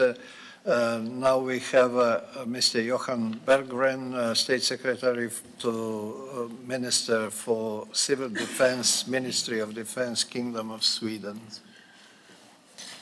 Thank you, dear colleagues. Let me start by sincerely thanking our Croatian hosts for co-hosting this timely event together with Ukraine and in cooperation with the European Commission and the Spanish EU presidency. Thank you, Prime Minister Andrej Plenković, for gathering the EU family, the international community, and all the experience and expertise that we bring here today and tomorrow. I'm very proud, and we're very proud, to see the European Union showing unity and standing united in our support to Ukraine's mine action efforts. It's also very important that we have had Prime Minister Shmyhal present here this morning.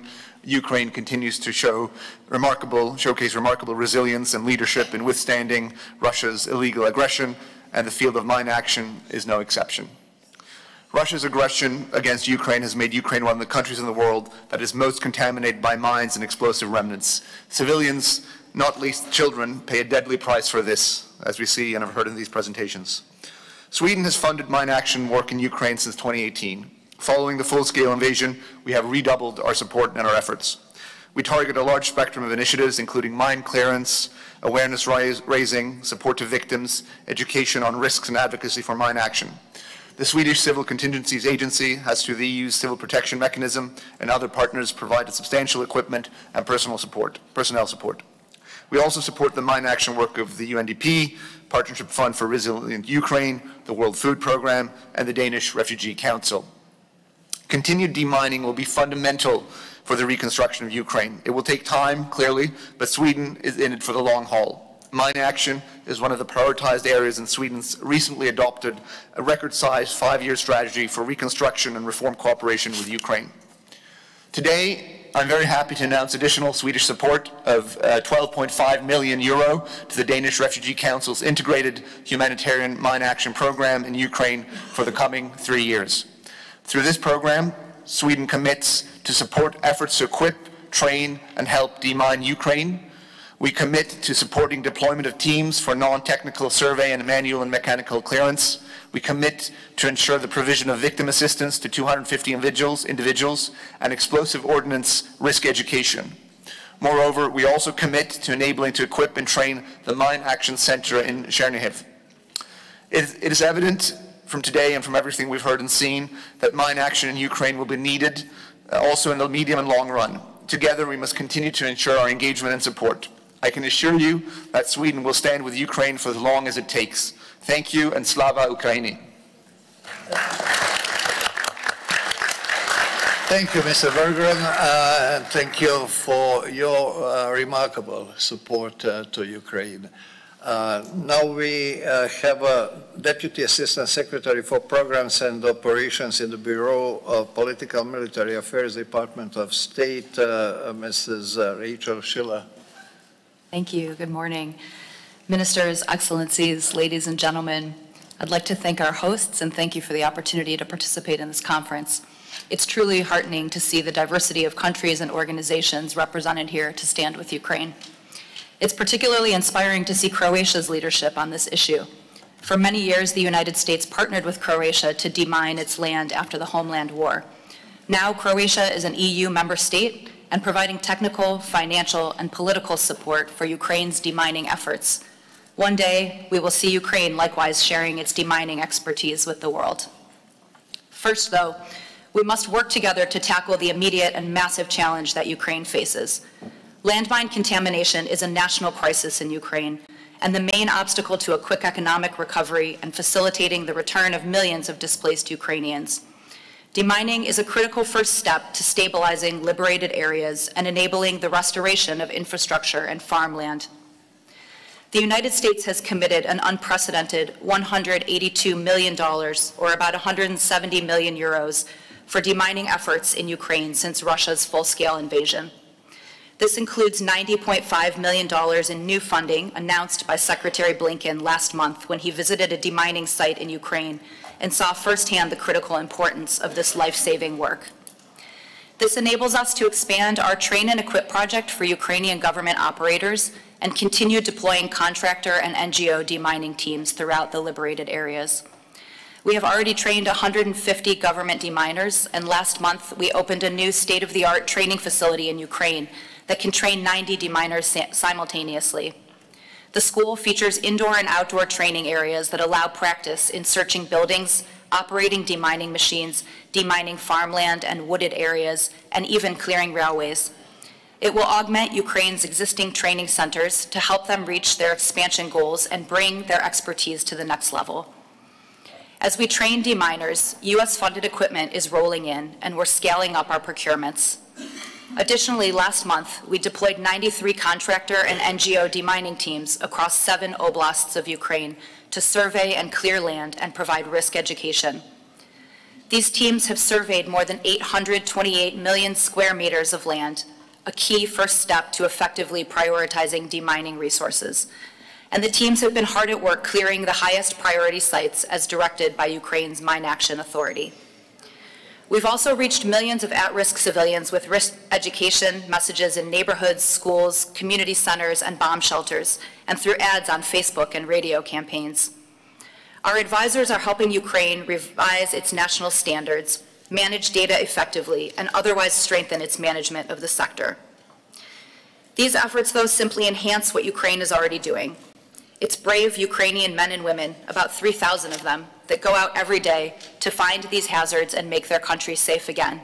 And it is the leadership and vision of Ukraine's government that is making all of this success possible by driving critical reforms in the demining space.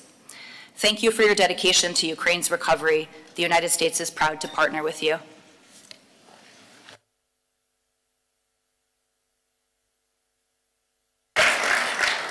Thank you, Mrs. Schiller. Thank you for all you do in Ukraine. Thank you for your essential leadership in international efforts to liberate Ukraine, including from mine dangers.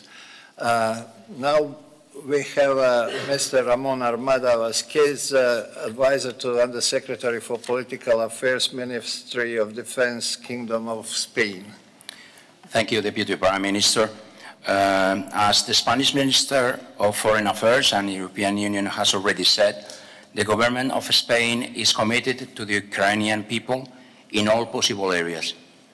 In this regard, the Ministry of Defense is working in coordination with our partners and allies to respond to the specific needs of the Ukrainian armed forces with military equipment, training, and medical care of victims.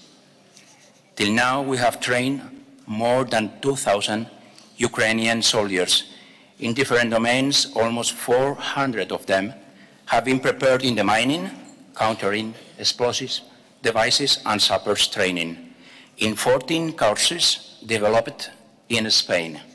These courses are conducted in the framework of the European Union Assistance Mission to Ukraine, and we intend to continue providing such training opportunities to help save lives and support legitimate defensive military operations.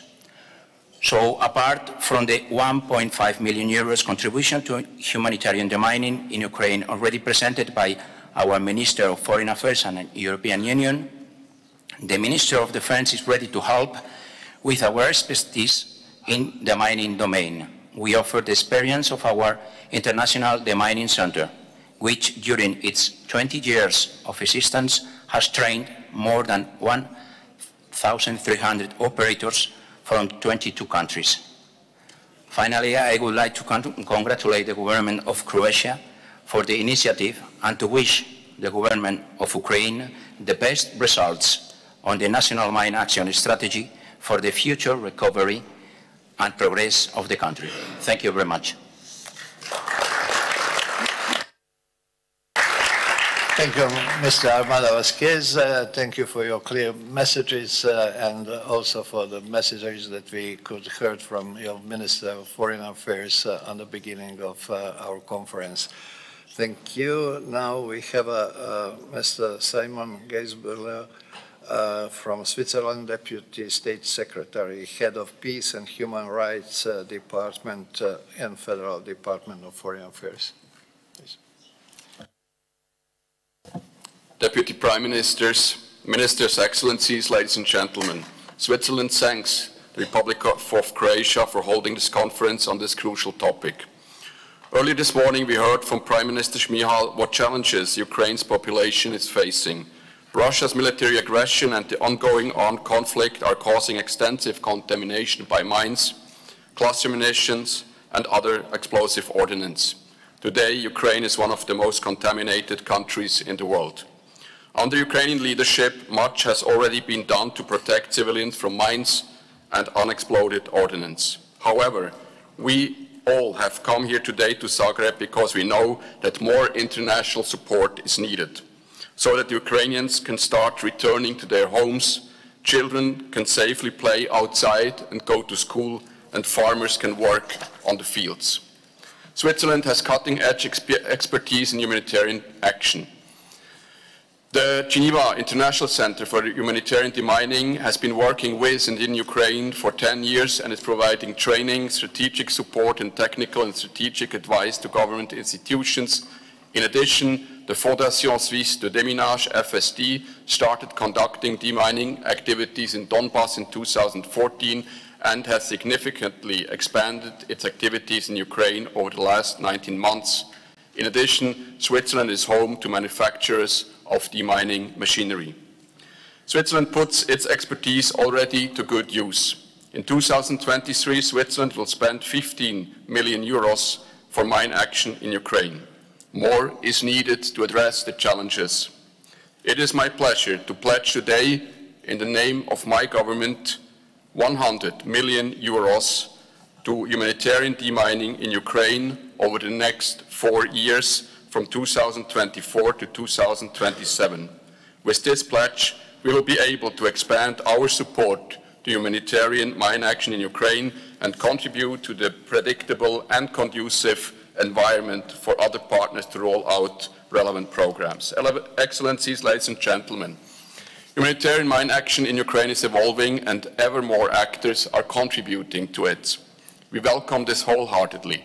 In such an environment, strategic planning and coordination become even more important. As First Deputy Prime Minister Sviridenko has outlined, Ukraine is currently working on its national mine action strategy. We support this process and want to contribute to its implementation.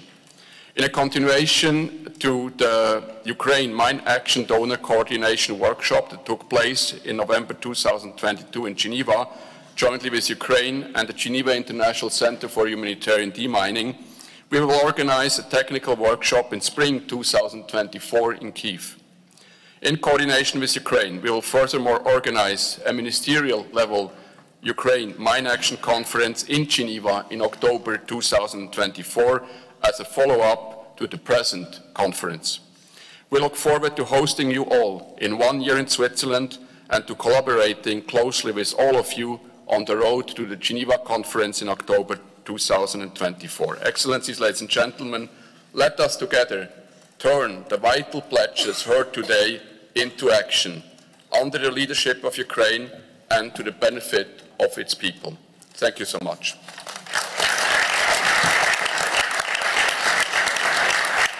Thank you, Mr. Geisbühler.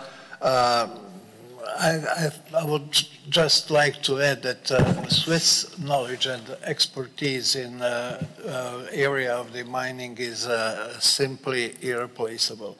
Thank you, and we are expecting your minister during the day. Now we go to our French colleague, ambassador of the National Commission for the Elimination of Anti-Personnel Mines, Ministry of Europe and Foreign Affairs, Mr. Ihor. Merci, Monsieur le Ministre. La France tient d'abord à remercier le Premier ministre croate. Thank you, dear Minister. First, we would like to say thank you to Prime Minister Plenković, to Croatian government, and to congratulate Croatia to this initiative to put focus on the topic of demining. Croatia is the right place to discuss demining because Croatia also is a unfortunate example of mining and mines issue. Other countries like Cambodia and other countries have been included in this problem. We have already financed these demining efforts by donating 150 million euros. Due to paramilitary Russian aggression, on Ukraine, and before that in Libya, we see the usage of cluster munition and anti-personnel and anti-land mines. Also, observers have noticed abandoned mines to prevent the return of civilians. Due to all these challenges, international community should stand with Ukraine, but we must not forget other countries, not to focus only on the situation in Europe.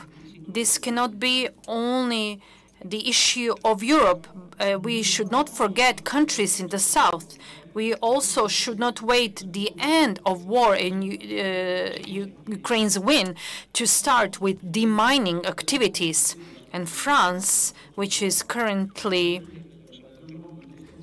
based on the Article 5 of the Ottawa Convention, is asking that demining activities start in Ukraine. And France is also aware and states that also old mines from the time of the Soviet Union should also be destroyed.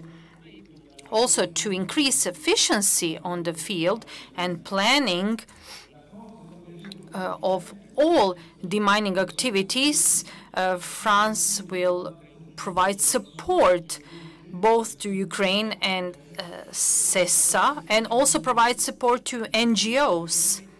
We've also donated 15 million euros in equipment for underwater demining activities. We also provide support to NGOs like Danish, for example, NGOs. It is important that demining is performed in safe conditions and not to have additional casualties. Also, France is providing aid to Ukraine along with Croatia, and this all requires harmonization and coordination of all plans. We should also respect and take into account different companies present here, also from France, in relation to demining, their knowledge and their expertise. We also have experience from countries such as Croatia. Croatia knows and is aware of the difficulty of this task. We need to take this into account to provide best possible aid, and France will stand beside and stand with Ukraine and will continue to provide support. Now we have Piotr Lanist, Head of Crisis Management Department, Ministry of Interior from Estonia. Thank you, dear ministers and high representatives. Firstly, I would like to thank Croatian government for this very important initiative. Estonia has showed strong commitment in supporting Ukraine. We have excellent bilateral relations with Ukraine on ministry level, on authority level, and also between third sector by our NGOs. Our NGOs have organized aid via private donations provided by people and companies of Estonia, besides aid organized on government level. We have supported Ukraine, especially State Emergency Service of Ukraine, with different demining equipment and also with trainings. The total cost of aid provided by Estonia for humanitarian demining in Ukraine is so far 2.2 million euros. And that includes mechanized demining vehicles, metal detectors, remote demining devices, excavators, pickup trucks, bomb suits, and many other things. I'm happy to say that our next shipment, which includes drones for demining teams, is scheduled to arrive in Ukraine today. And we will continue to support Ukraine in the future. We are also ready to send our national humanitarian demining team to Ukraine. And we are also willing to support international criminal court investigation missions with the expertise of our demining experts. Besides providing equipment, we have also strong cooperation regarding trainings. We have organized several trainings in Ukraine and also in Estonia for Ukrainian experts. Finally, I wish to emphasize that we will continue to stand together with Ukraine. We will continue to support Ukraine in the field of humanitarian demining, bilaterally on ministry level, also by our authorities and also on NGO level. Thank you.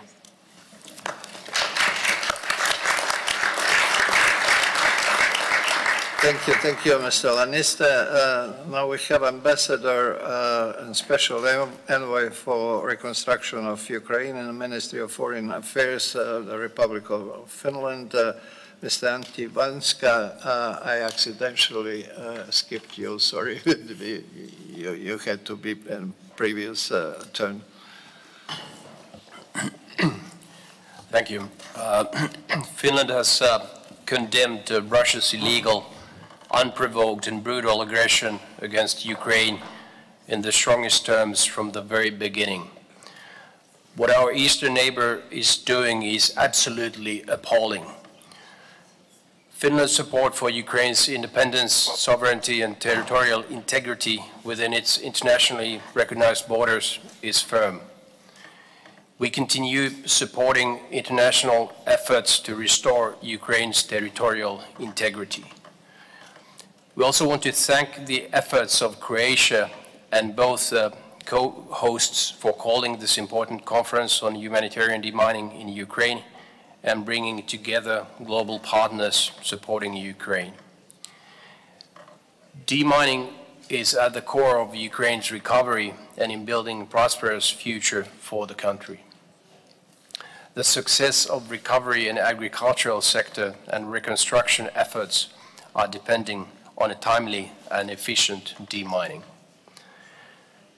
Finland's support to Ukraine is unwavering, and Finland will continue to support Ukraine as long as needed. Ukraine is Finland's largest development cooperation partner and recipient of Finnish humanitarian aid. Since 2022, we have allocated over 520 million euros to Ukraine development cooperation funding and humanitarian assistance to Ukraine. Our overall support is almost 2 billion euros, including military support. We understand that the needs for demining are massive and will continue decades to come. Finland has been supporting demining in Ukraine since 2017.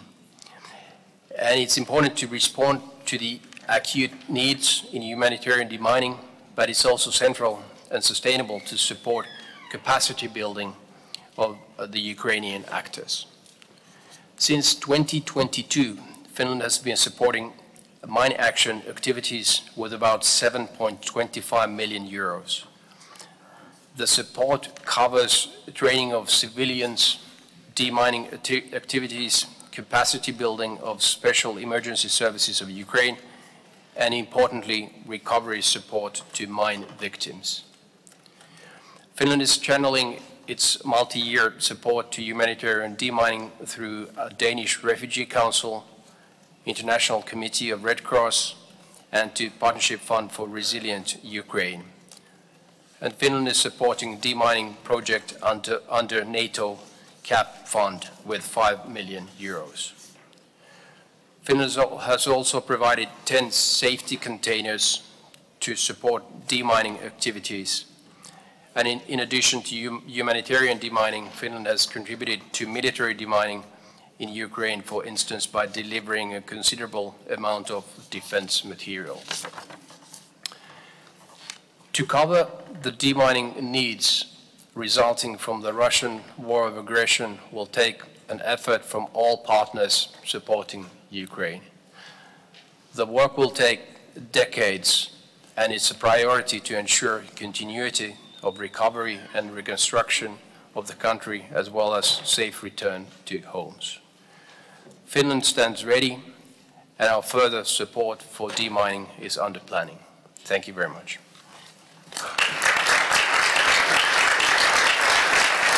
Thank you, Ambassador. Yeah, special envoy for reconstruction of Ukraine. I think that clearly speaks of your country's commitment to our Ukrainian friends. Now we have from the Kingdom of Netherlands, Director of Stabilization and Humanitarian Aid Department in Ministry of Foreign Affairs, Madam Natalie Jarsma-Olisiaga. Thank you so very much. First of all, thank you very much for hosting us in this really important time and place. And as was said at the beginning, I think we all stand with you, Ukraine, with all the victims, and unfortunately also with all the victims in the rest of the world. It's really a difficult time, I think, to live in. We already do a lot in demining. We work with NGOs, like, for instance, the Halo Trust, as was mentioned. We have a package of 20 million euro currently, which is also multi-annual. Part of it goes to UNDP, also for the support in the coordination, as you know. So I was wondering if I should announce it like this, but I still would like to announce it. But it's all in the works. We will stay and stay supportive with Ukraine for as long as it takes. That is the point of view of our government. We will do that. And definitely in the field of demining, as that is one of our main actions in humanitarian assistance. Also, I would like to call upon everyone maybe in the room and all the work that we do to specifically also focus on the recovery of the victims and the mental health and psychosocial support, as was mentioned. I think it's really important that people not only have their physical lives back, but also, know how to function, because they can maybe start working again when when they're not traumatized. So that's also something that we really work on also through the Red Cross, Red Crescent organization. So with this, maybe my last point is also that we like to work together as donors. So we try to also pledge together with other donors like UK, Denmark, Norway, because we think it's very important that we also coordinate on our side. We always tell you to coordinate, but I think it's also very important that we as donors coordinate. So we're really trying to do that on our side as well. So thank you very much for giving me the floor. Thank you, Madam Director. Thank you for all that you have done so far to help with the demining efforts in Ukraine, as well as your future assistance. Director General for Crisis Prevention, Stabilization, Peacebuilding and Humanitarian Assistance, Federal Foreign Office, Federal Republic of Germany, Mr. Deike Potzel.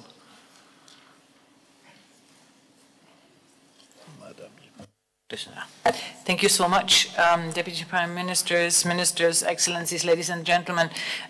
Thank you, first of all, our Croatian hosts for hosting this really very important meeting at a crucial time, and thank you also very much to our Ukrainian friends, particularly Deputy Prime Minister Sviridenko, for her detailed briefing and also for describing the way forward and for highlighting again that humanitarian mine action is indeed one of the main humanitarian challenges facing Ukraine, and that without mine action, reconstruction and recovery will not be possible.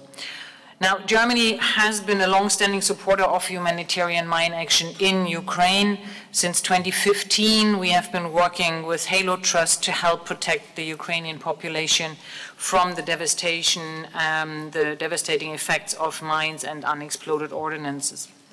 Since the start of the brutal Russian war of aggression against Ukraine, we have massively increased our support dedicated to humanitarian mine action. In 2023 alone, we have spent 20 million euros for humanitarian mine clearance. With this funding, 4 NGOs and the Geneva International Center for Humanitarian Demining are implementing a broad range of activities. These range from survey and clearance to risk education and victim support, as well as capacity building and material support for Ukraine's State Emergency Service and National Mine Action Center. Among these projects, I also would like to highlight one in particular.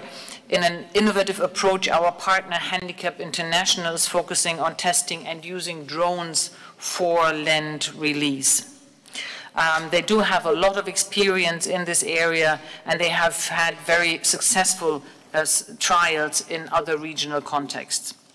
We believe that their approach can have an important impact on the efficiency and speed of land release in Ukraine, especially as Handicap International is cooperating closely with the Ukrainian State Emergency Service and enhancing their respective technical capacity. Furthermore, as part of our stabilization efforts in Ukraine, we deliver much-needed vehicles to the demining units of the Ukrainian State Emergency Service and the National Police in order to assist their essential demining efforts. And I'm happy also to state today we will continue to our substantial support in 2024 and beyond. Ladies and gentlemen, with 174,000 square kilometers, as we heard, potentially contaminated land, prioritization and a clear, comprehensive and ambitious mine action strategy are of utmost importance.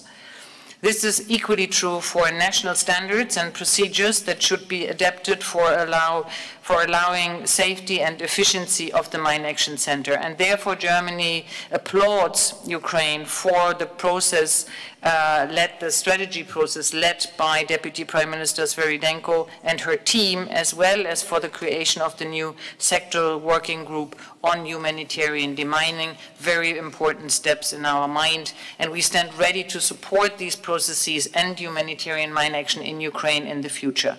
And therefore, we will look into the challenges of humanitarian mine action in the Ukraine Recovery Conference going to take place in 2024 in Berlin. Thank you so much.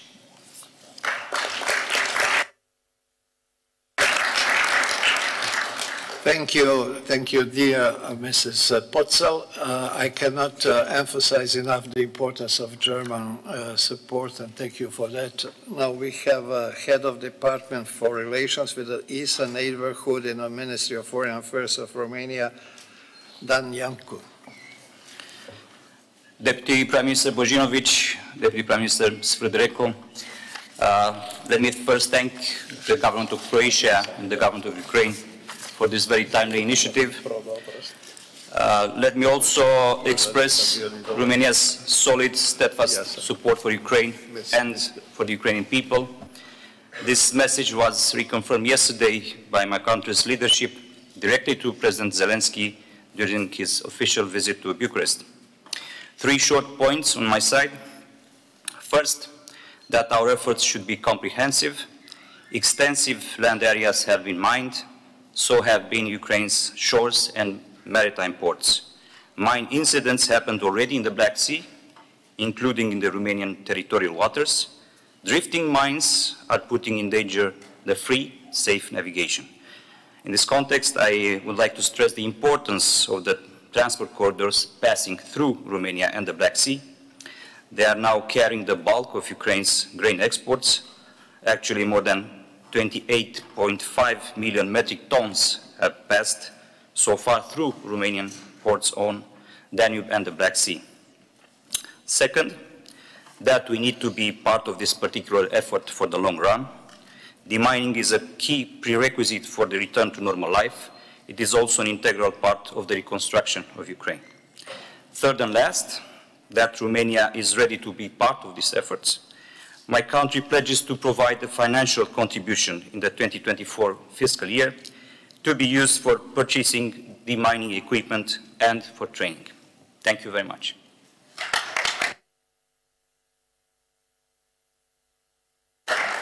Thank you, Mr. Lanko. As a neighboring country, you are very active in helping Ukraine in many areas. Appreciate. We have Eduardas Borisovas, Special Representative of the Minister of Interior of the Republic of Lithuania.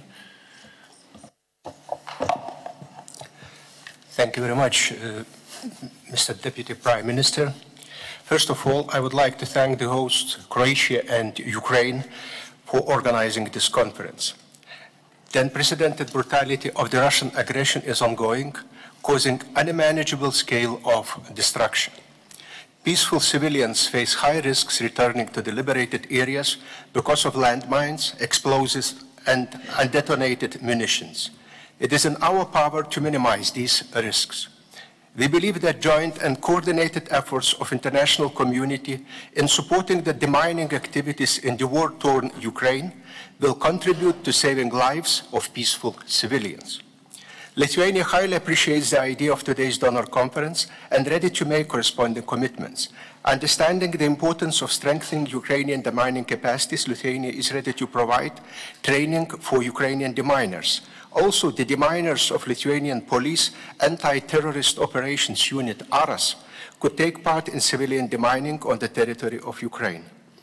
Having in mind the enormous demand for demining in Ukraine, the Lithuanian Minister of Defense has launched the International Demining Coalition under the framework of the Rammstein Group to support Ukraine in combat and humanitarian demining. This is the complementary initiative to the ongoing support efforts led by the Ministries of Interior. Currently, the coalition is led by Lithuania, but other countries are welcome to co-lead on behalf of Ukraine. The leading nations will coordinate the equipment and training requirements, the centralized procurements, and the contributions made by donor nations.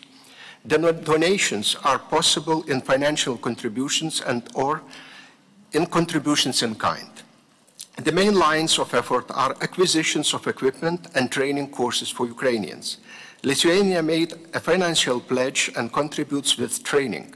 Together with all 5 Nordic countries, we conduct demining courses in Lithuania. The Lithuanian Ministry of Defense is currently working on the concept, which will be presented to partners in December. The signing of the letter of intent and the cooperation agreements will follow after. As of today, the intention to join the coalition have expressed Belgium, Croatia, Denmark, France, Italy, Moldova, Portugal, Spain, Sweden, and Slovakia. The countries still considering are Iceland, Poland, and South Korea. On behalf of the Lithuanian Minister of Defense, I take this opportunity and invite still considering nations to join. Thank you very much for your attention.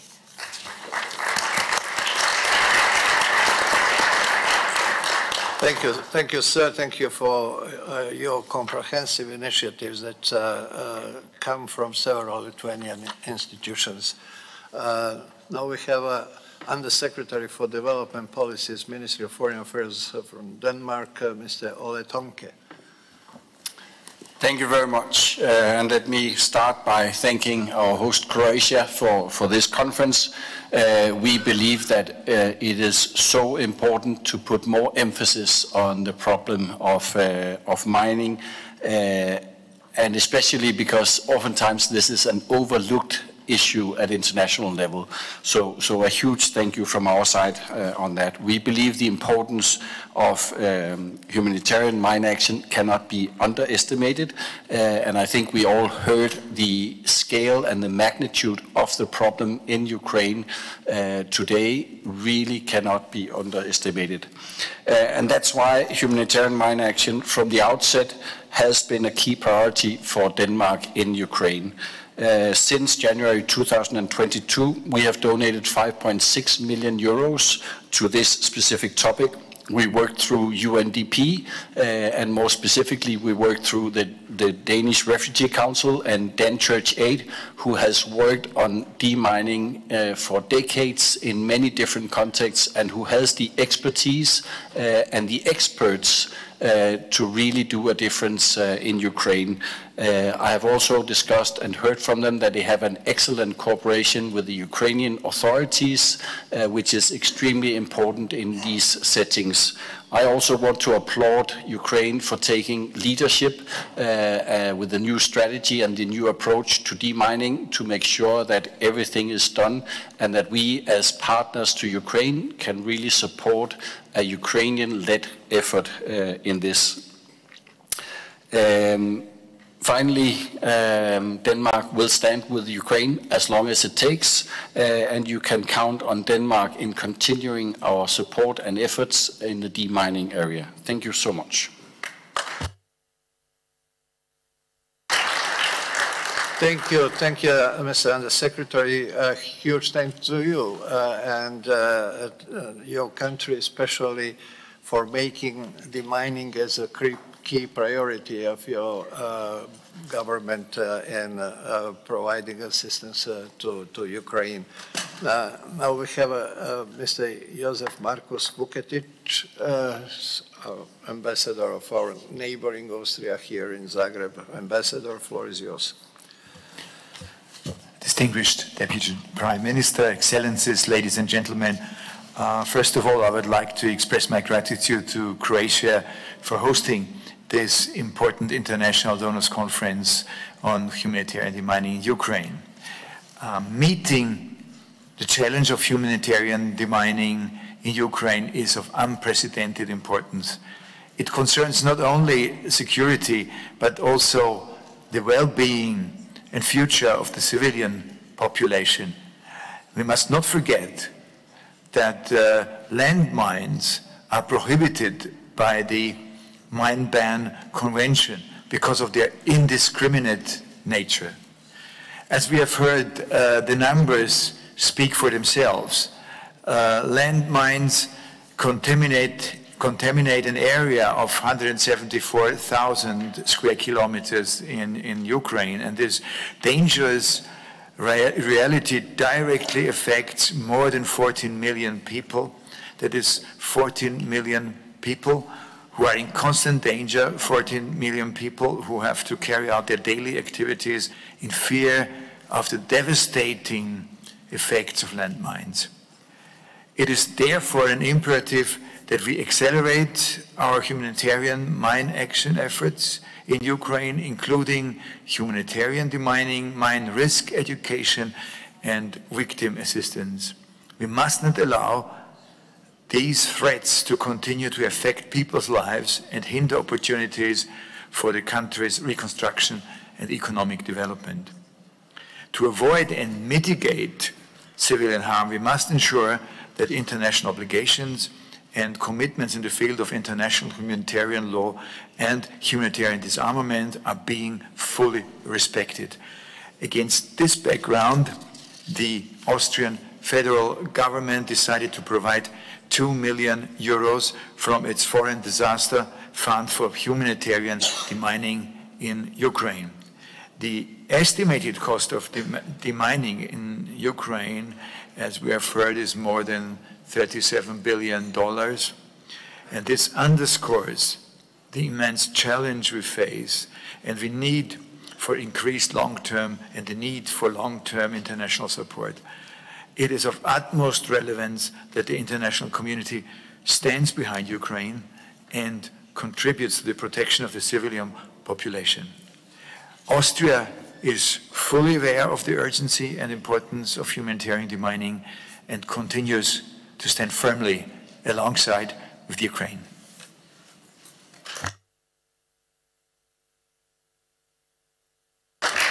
Thank you, Ambassador Vuketic.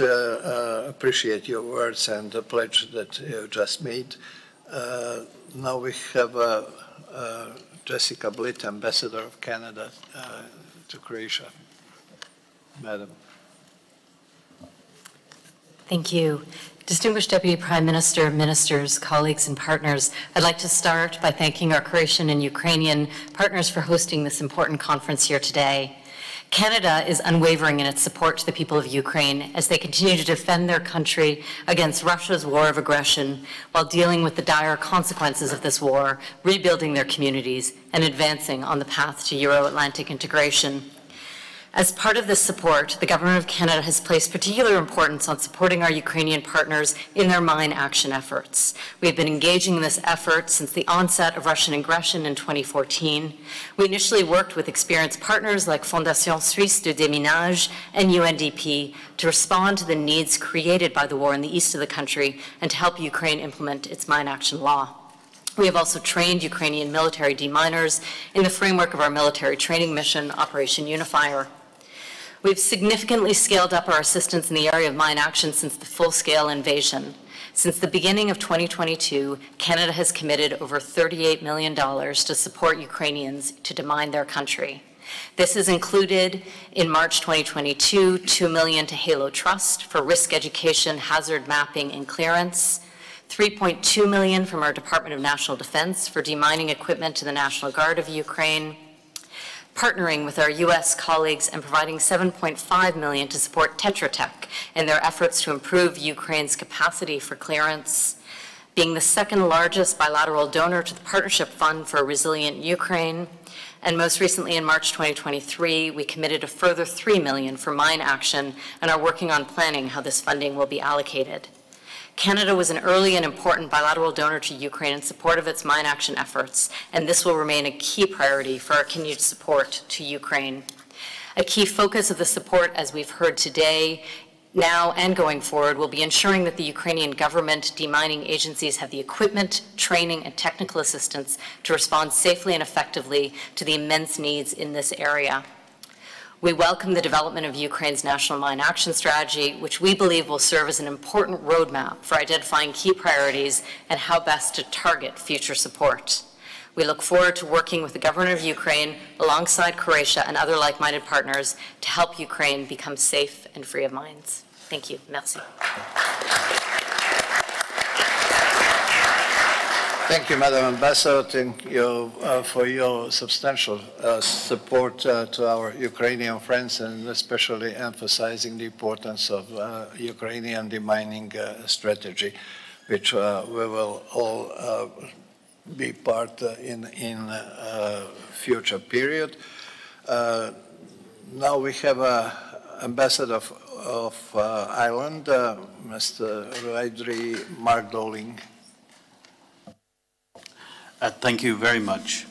I'd first like to say thank you to Croatia for organizing this very important conference. Croatia is well known as a hub for demining innovation, and as many of the speakers previously have said, this is one of the key themes for Ukraine going forward, particularly within the field of mechanical mine clearance, and as a result it's an ideal location for this event. I would also like to thank our Ukrainian interlocutors, Deputy Prime Minister Svyridenko, and also the Minister of Internal Affairs, Klymenko, for the further information and details provided on how they are addressing this vital issue. And I think how the humanitarian mine action sector is set up today will have an impact on how fast and effective the clearance process and subsequent recovery will be.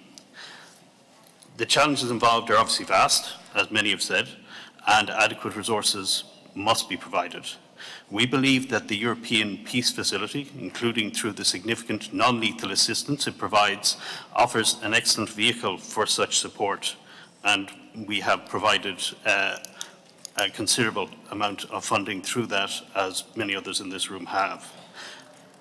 We are also participating in the EU military assistance mission and working closely with other EU member states to provide additional training modules to the Ukrainian armed forces over the coming months. Our support to date includes a particular focus on training in demining and mine clearance, and we will step up such activities over the coming months. Through our long-standing partnership with and funding for the ICRC, Ireland is also supporting humanitarian mine action activities across Ukraine, including capacity building with the Ukrainian Red Cross Society, the state emergency services, and local police units. While the primary humanitarian argument for mine action is saving lives and reducing human casualties, we also recognise that the opening up of access to services and markets contributes to recovery and reconstruction. Economic needs, of course, should be balanced with the needs of the most vulnerable communities to enable a sustainable recovery.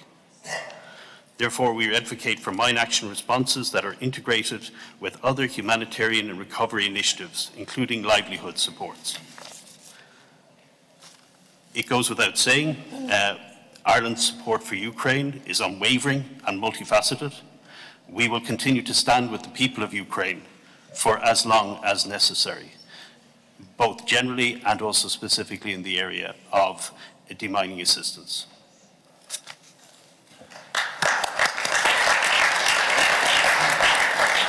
Thank you, Ambassador. Thank you for really friendly words that you expressed the position of your country towards our Ukrainian friends, but let me thank you for recognizing Croatian expertise in this field of demining. Now we have Ambassador Hong Sung Wolk, Ambassador for Republic of Korea. Thank you. Mr. Chair, Republic of Korea echoes the international community's call to address this issue with a sense of urgency and unity. Republic of Korea has already provided Ukraine with safety equipment, including mine detectors and anti-mine armor. These were provided soon after the summit between President Yoon Suk-yeol and President Volodymyr Zelensky in May during the G7 summit. President Yoon also visited Kyiv in July, demonstrating the Republic of Korea's unwavering support for the Ukrainian government and people in times of adversity, and pledged to promptly provide an aid package of $150 million this year. As part of the aid package, the Korean government will provide 10 units of humanitarian demining equipment to Ukraine. Aside from this, Republic of Korea contribute $80,000 to the International Trust Fund for Enhancing Human Security, earmarked to support the removal of anti-personnel mines in Ukraine. This is in line with our long tradition of promoting global demining activities in partnership with international agencies such as the UN Voluntary Trust Fund for Assistance in Mine Action and the ITF. In particular, as the ROK has been serving as the chair of the board of advisors of the ITF since the April, we will spare no effort in consolidating the international efforts for demining. Mr. Chair, my delegation sincerely thanks the Croatian government for convening this important gathering, an occasion which I trust will serve to renew and reinforce our solidarity for Ukraine. The Republic of Korea will continue to work with our partners and the international community to minimize the effect of landmine planted in Ukraine and help Ukrainian citizens to be safe from mines during and indeed after the war. Thank you.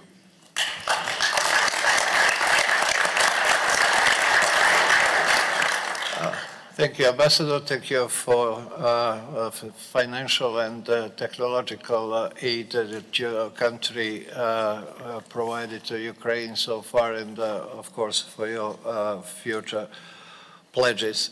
Now we have Ambassador of the Portuguese Republic to Croatia, Paula Leal da Silva.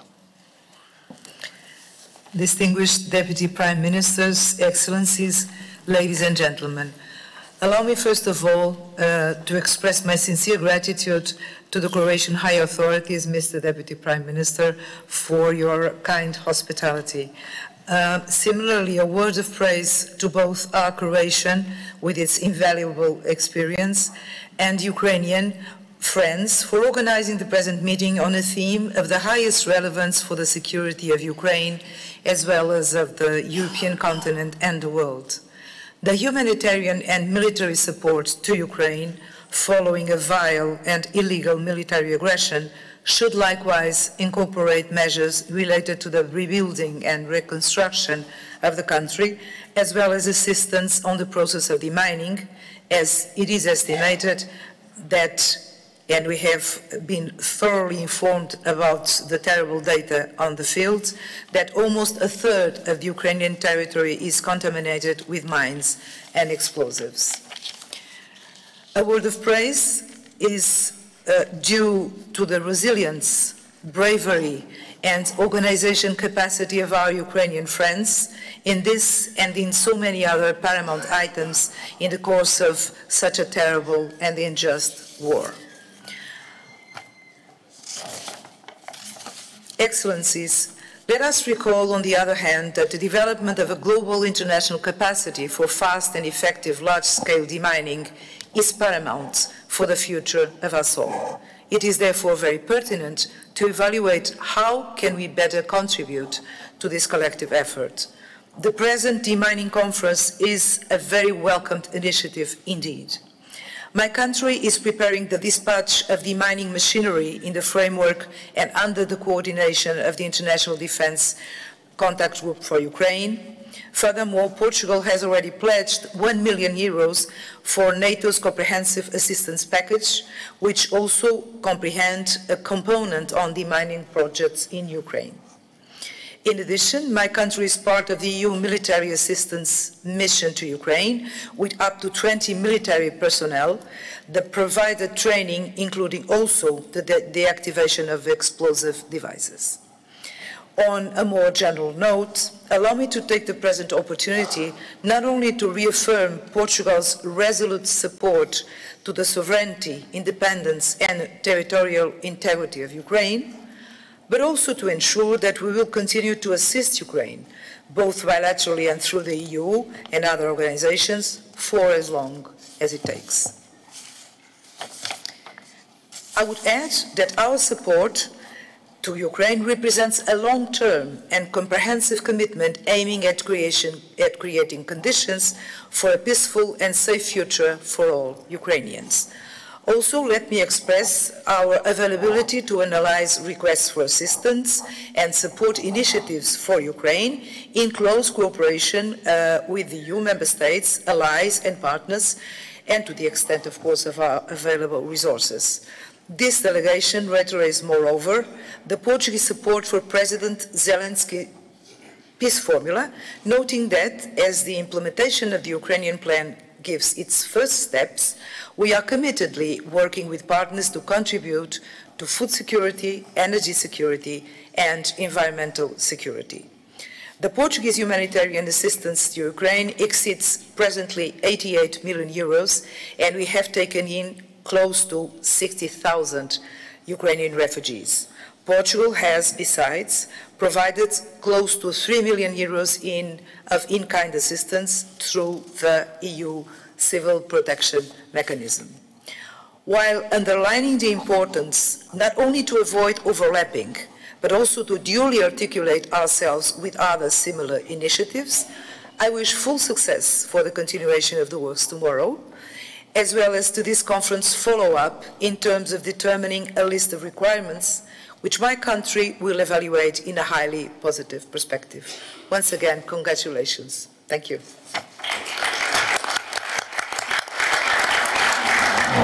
Thank you, Ambassador. Thank you for the kind words to our Ukrainian friends, financial and technical support that you just pledged, but also we share your expectations of the importance of the second part tomorrow's part of this conference.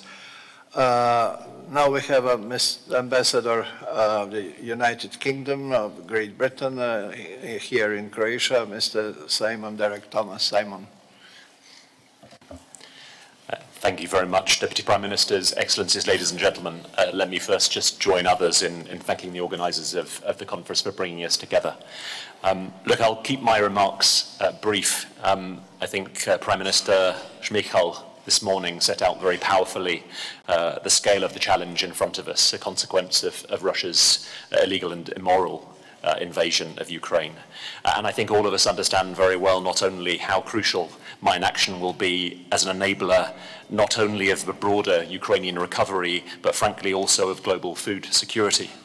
And today has I think, been a very strong signal of our commitment together to take action in support of our friend and dear partner Ukraine, and in support of the nationally owned mine action strategy that Deputy Prime Minister Klymenko was talking about this morning. It's been really good to hear the new pledges and commitments around this table. So let me just add a few words from the UK, in addition to our broad national support in a huge number of areas to Ukraine. We're pleased to announce a new £6.1 million contract with the Halo Trust, which has been signed in the last few days to deliver survey clearance, risk education and national capacity building. We heard this morning about the need to find an innovative approach to scaling up, to accelerating and frankly funding mine action on this scale. So we're pleased to announce that the UK is co-funding with Dutch and Swiss friends a UNDP feasibility study into the innovative finance options which will be necessary to fund on this scale, and that will report back in the new year. The UK will also continue to support the expansion of explosive ordnance disposal and humanitarian mine action capacity and capability of the state emergency services of Ukraine through our contributions to the Partnership Fund for a Resilient Ukraine. And of course, once equipment funding is identified, I think we can also play an important role in channeling the experience and expertise of UK businesses in drones and other advanced technology and equipment, which will help Ukraine to do demining differently and faster than has been possible in the past, in line with the ambition set out a little earlier by the Minister of Internal Affairs. So the UK will continue to be proactive in this sector for as long as the need exists. We've been active since 2016 in this area in Ukraine. We thank you very much, and we look forward also to continuing the discussions tomorrow and beyond. Thank you.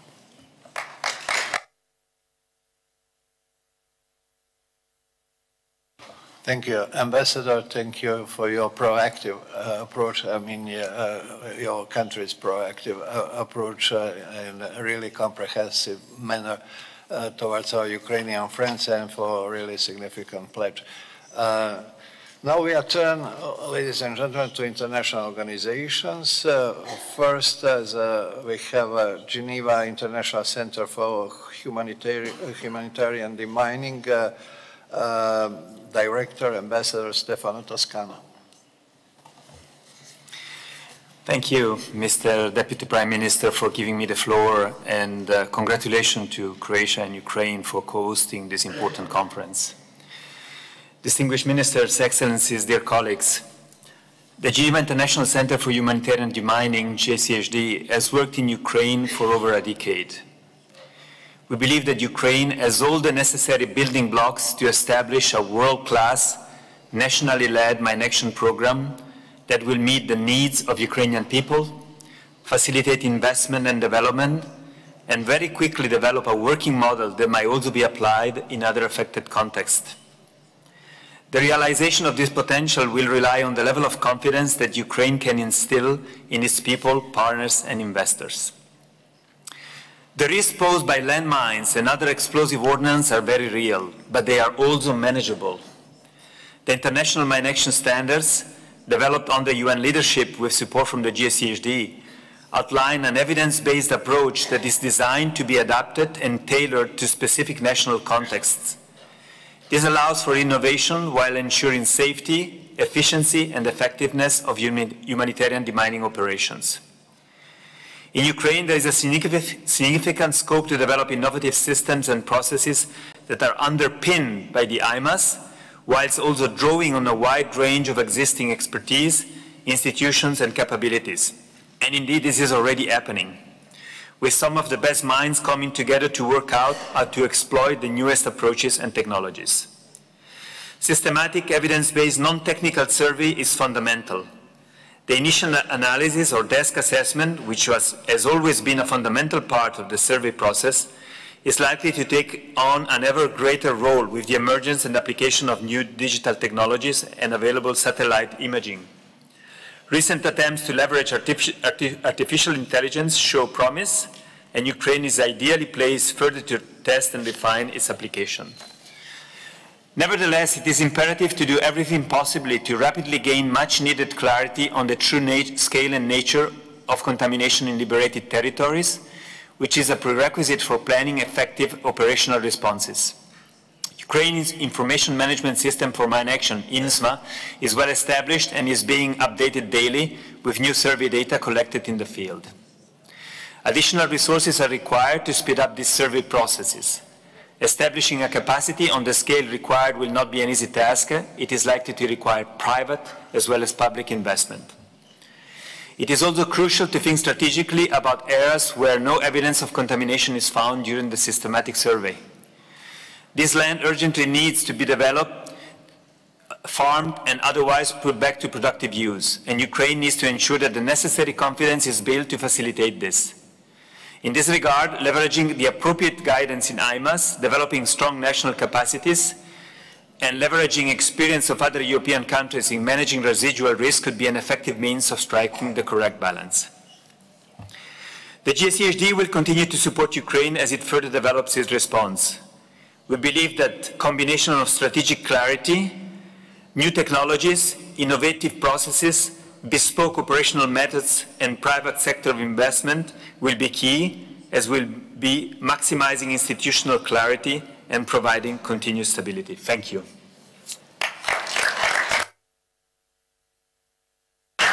Thank you, Ambassador Toscano. We have a resident representative of the UNDP in Ukraine, Mr. Jako Silius. Thank you very much, esteemed excellencies and colleagues. On behalf of UNDP, as the United Nations technical lead in mine action in Ukraine and chair of the mine action area of responsibility, and as a long-term, more importantly, steadfast partner of the government of Ukraine, it is encouraging to see everybody here today to continue to show solidarity with the demining efforts in Ukraine. Through the generous funding of many donors, including Japan, the European Union, Croatia, Sweden, France, Denmark, New Zealand, the UK, the Netherlands, and Canada, UNDP has been able to implement a demining portfolio of roughly 35 million euros in Ukraine. Ukraine has indeed made exceptional gains in the face of adversity. UNDP commends the traction and momentum being accelerated by the coordination efforts of the first Deputy Prime Minister with the establishment of the Center of Humanitarian Demining, formation of the draft National Mine Action Strategy, and the improved donor coordination through the sectoral working groups. We are seeing enhanced planning, prioritization, tasking, quality management, information management, and the implementation through the Ministry of Defense and Ministry of Interior Affairs. To date, we have been able to draw on the convening power to harness complementarities through a systems and holistic approach, which seeks to bring new and innovative solutions to the challenges of demining efforts and focus on sustainable, localized solution, which limits the socio-economic and environmental impact of explosive ordnance. As an example, we recently provided CESU with a high-powered server which is set to revolutionize in operations the information management system for Ukraine, offering an analysis which significantly reduces both the time and cost associated with mine clearance efforts. In partnership with the Minister of Economy, we are undertaking a phased proof of concept, piloting the use of unmanned technologies to accelerate land release processes, in particularly in agricultural areas. Ladies and gentlemen, it is indeed the right of every person to walk safely on their land. This right is unfortunately not something that Ukrainians can take for granted. On behalf of UNDP, the UN country team in Ukraine, and the broader mine action sector, we will continue to work endlessly to ensure this right will eventually be something that Ukrainians can look forward to. Thank you very much. Hvala vam. Dziękuję.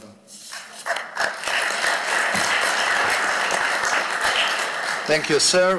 We have Matthew Hollingworth as a representative and country director from World Food Programme.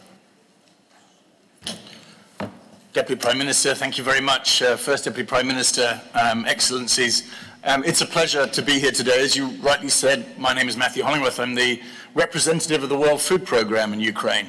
Funnily enough, we are not a mine action organisation, as most probably you realise, but we are a food security organisation.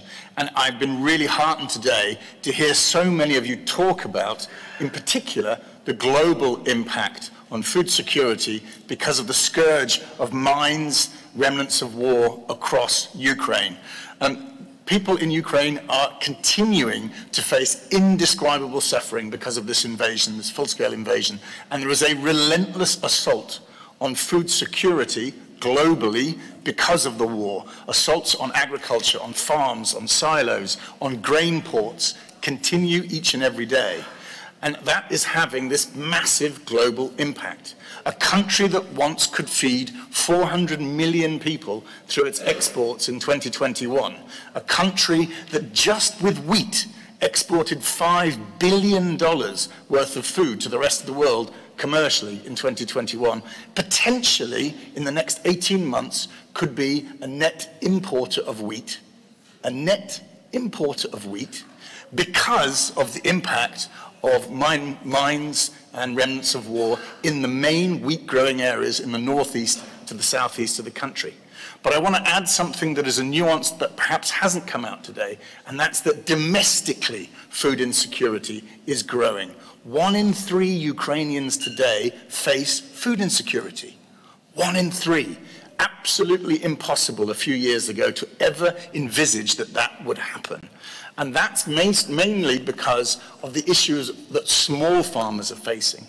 Local communities, households that cannot grow their fruits, their vegetables, that cannot look after their cattle, that cannot have their goats and their cows producing milk.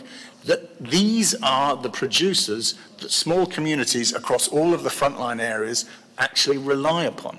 So we are seeing not only a global impact on food security because of this war, but a domestic food insecurity impact. And it's for that reason that the World Food Programme, with the Food and Agricultural Organization, with the Ukrainian Ministry of Agrarian Policy, and through the good offices of the First Deputy Prime Minister, is focusing on how can we put platforms together that different operators can work under to ensure that mine action clearance, survey, cancellation, release of land for productive use can be prioritized by international organizations, by national organizations, by public and private mine action organizations.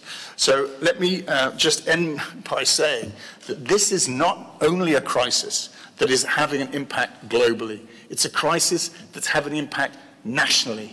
And if we do not want to see Ukrainians dependent on humanitarian food assistance, amongst others, in the years to come, we need to act as fast as possible to help producers continue producing, to help farmers to continue to produce, so that this country, its economy, its stability, its social cohesion through food security is protected. Thank you very much.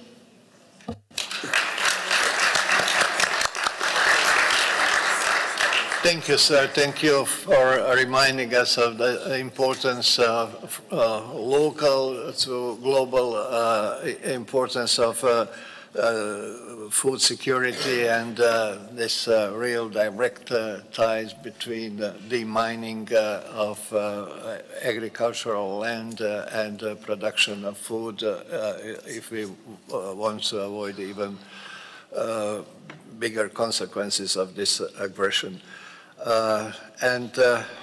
last on my list is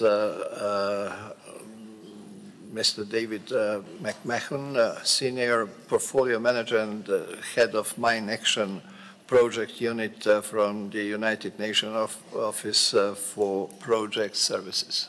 So. Thank you. Excellencies, ladies and gentlemen, for over 25 years, the United Nations Office of Project Services, UNOPS, has been at the forefront of efforts to address the global crisis of landmines, implementing countless projects and delivering at scale for the United Nations Mine Action Service, UNDP, and other partners worldwide.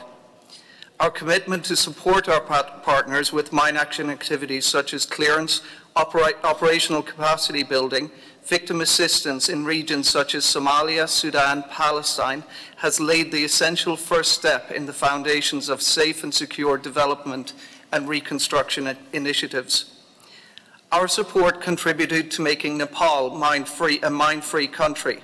UNOPS's technical expertise in the procurement of mine action-related goods and services has been instrumental in achieving this remarkable milestone.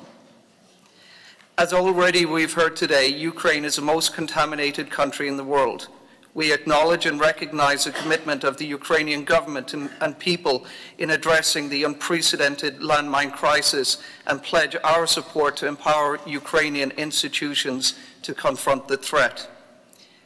The humanitarian development nexus is clear. Demining is a precursor for recovery and reconstruction.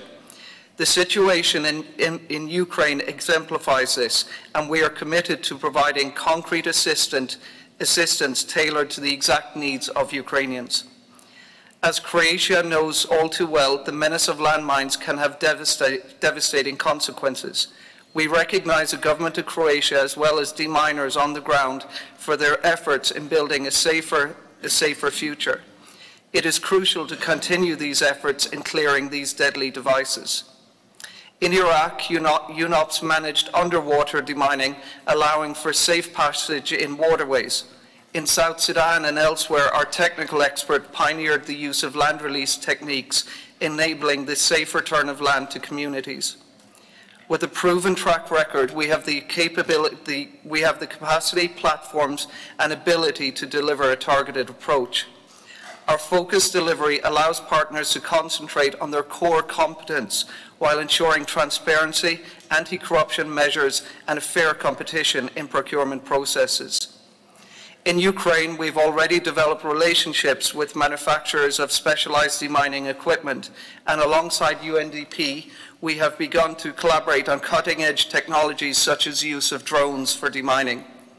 As a member of the Mine Action Area of Responsibility, we are dedicated to addressing the challenges posed by a difficult security climate, including the use of cluster munitions and explosives in urban environments, a challenge we have met head-on in bomb clearance in Gaza, Iraq, and Syria. And when conditions are right, we will be returning to Gaza. Our pool of mine action experts are vetted and ready to deploy at a moment's notice, allowing for the rapid deployment of experienced mine action expertise which can partner with local entities to enhance effectiveness. With the largest operational mine action capacity within the UN system, UNOPS is ready to assist the government of Ukraine and its committed partners within the European Union, the international community, and our sister UN agencies in delivering an efficient and coordinated mine action program. We stand by with the tools and platforms necessary to make a difference, just as we've done around the world for 25 years. It is our collective responsibility to address this challenge with unwavering determination. Together, we can build a safer Ukraine. Thank you.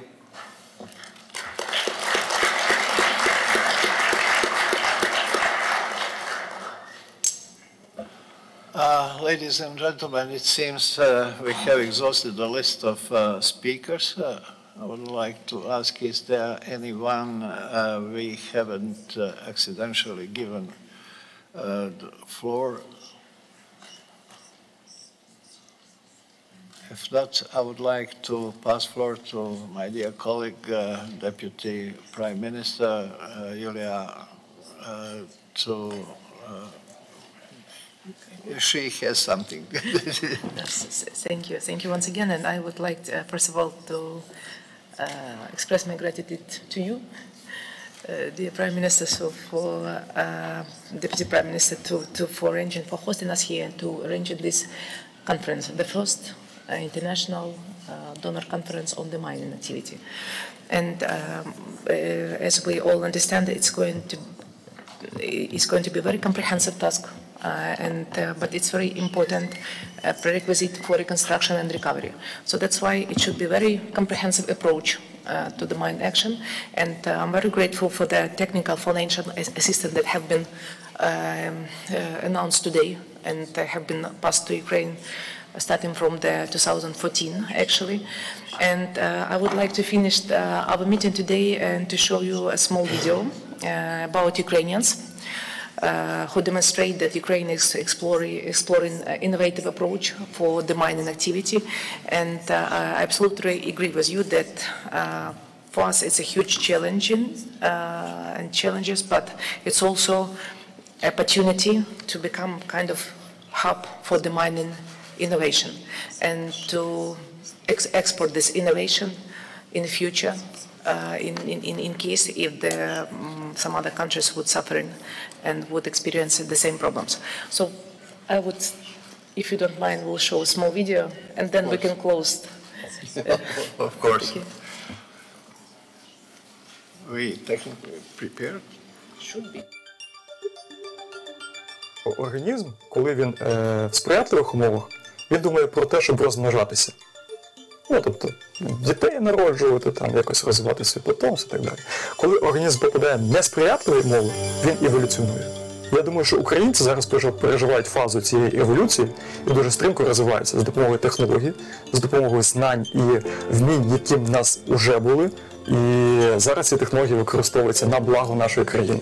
У нас є знімки, ортофотоплани або звичайні знімки з камери, там, з дрона, що от там, наприклад, лежить міна.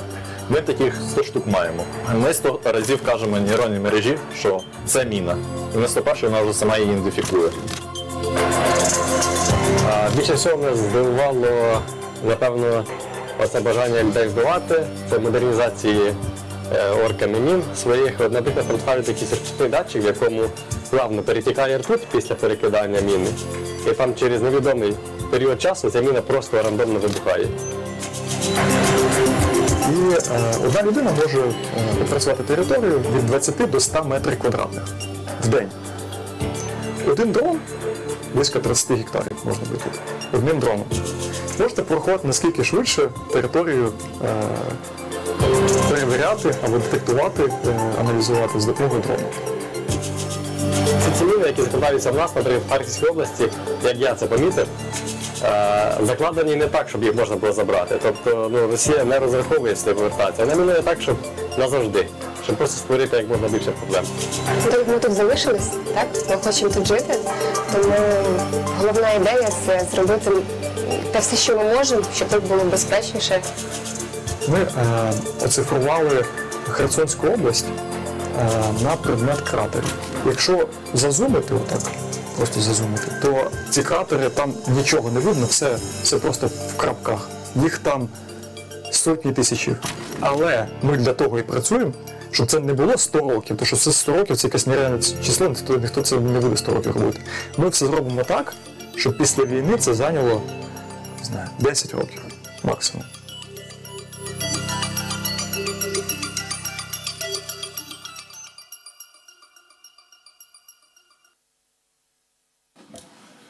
Great. Thank you.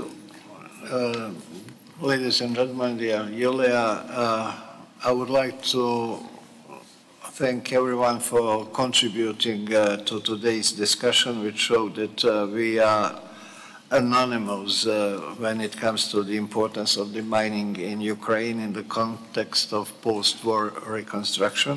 I would especially like to thank everyone who has made specific pledges in this regard, and I would like to repeat my Prime Minister announcement from this morning that Croatia will donate 5 million euros for the mining in Ukraine. In addition, would announce that the pledges in various forms declared today approximately the amount of almost €500 million. I think this is an excellent message and excellent result and excellent start of our joint efforts. Finally, I would like to sum up, if you agree, our today's discussion in few short conclusions that we would like to present as the conclusions of the co-chairs of the conference. First, having in mind the degree of mine contamination in Ukraine as a result of Russia's aggression, we have taken note of Ukraine's needs for demining as soon as the circumstances allow.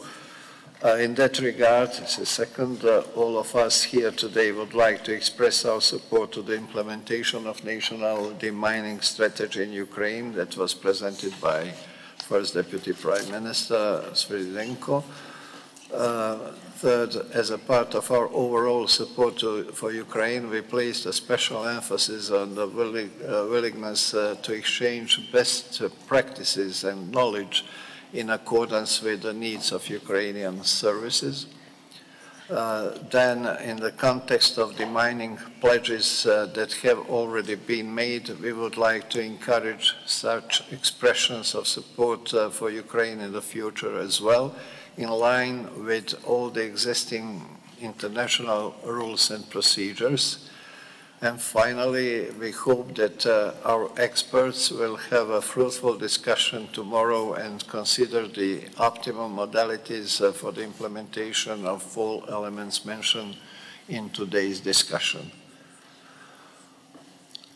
So, if there are no other comments, I would like to conclude today's discussion and invite all of you to join us for lunch, which is starting immediately after leaving this room. Thank you.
Distinguished ladies and gentlemen, respected colleagues, welcome and thank you for your interest.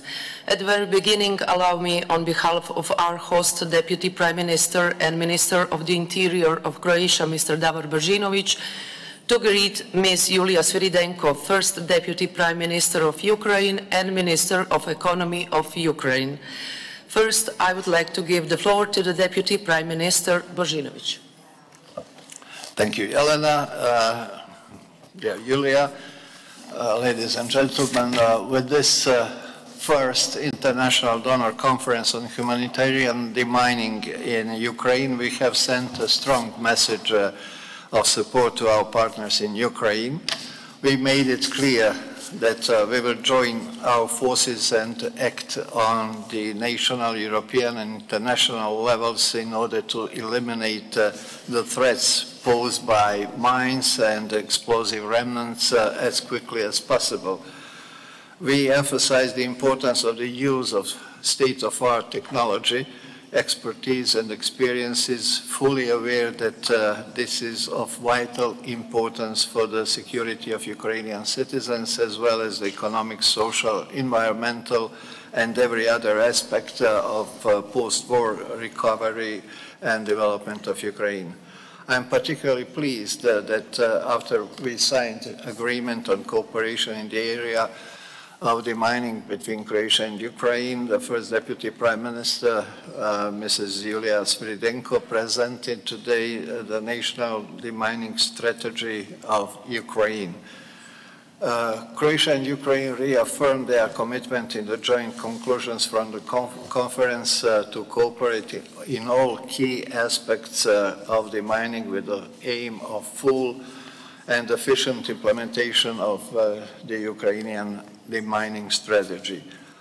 Participating states, 34 of them, have expressed their clear political support to Ukraine in the field of mine action and supported their political commitment with concrete pledges. The total of these pledges amount to almost €500 million, and additional contributions have been and will be made in equipment, materials, and experts. Some countries also have made pledges to be realized in cooperation with international organizations like United Nations Development Programme. Commissioner Sinkevicius has underlined the financial and humanitarian assistance provided to Ukraine through the Union Civil Protection Mechanism. Currently, the Council of the EU is discussing the mid-term review of the multi-annual financial framework, including the establishment of separate Ukrainian facility in the amount of €50 billion.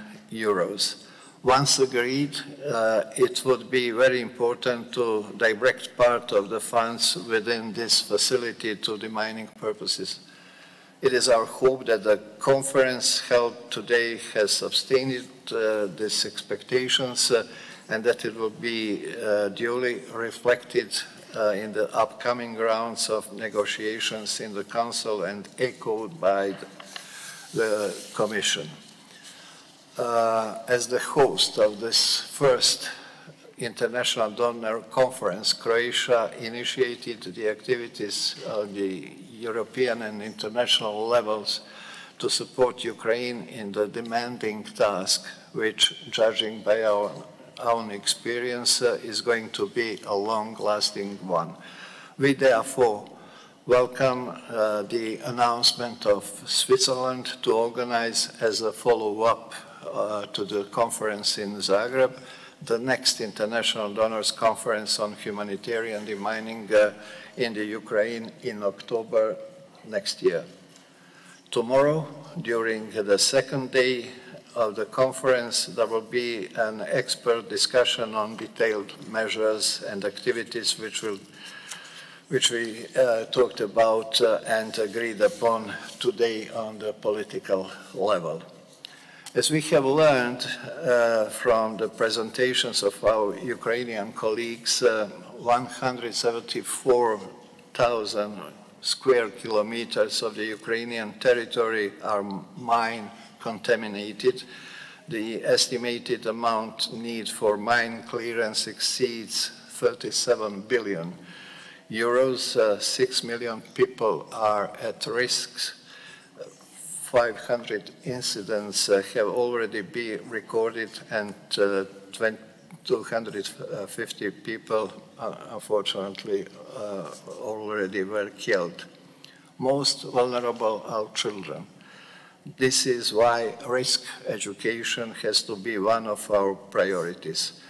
With that in mind, we have prepared a small gesture in the form of this children's picture book intended to educate this most vulnerable population group about the threats of mines. The main protagonist of this book is a nightingale bird, a national Ukrainian symbol named Irina, which means hope, happiness, and peace. This is what Ukrainian people deserve. And please, Julia, this is... We will show to them. Yeah. Thank you. And picture book in real. So it's in Ukrainian language. Yeah. So you could print and, of course, give to Ukrainian children. Thank you for this. Thank you so much. Thank you.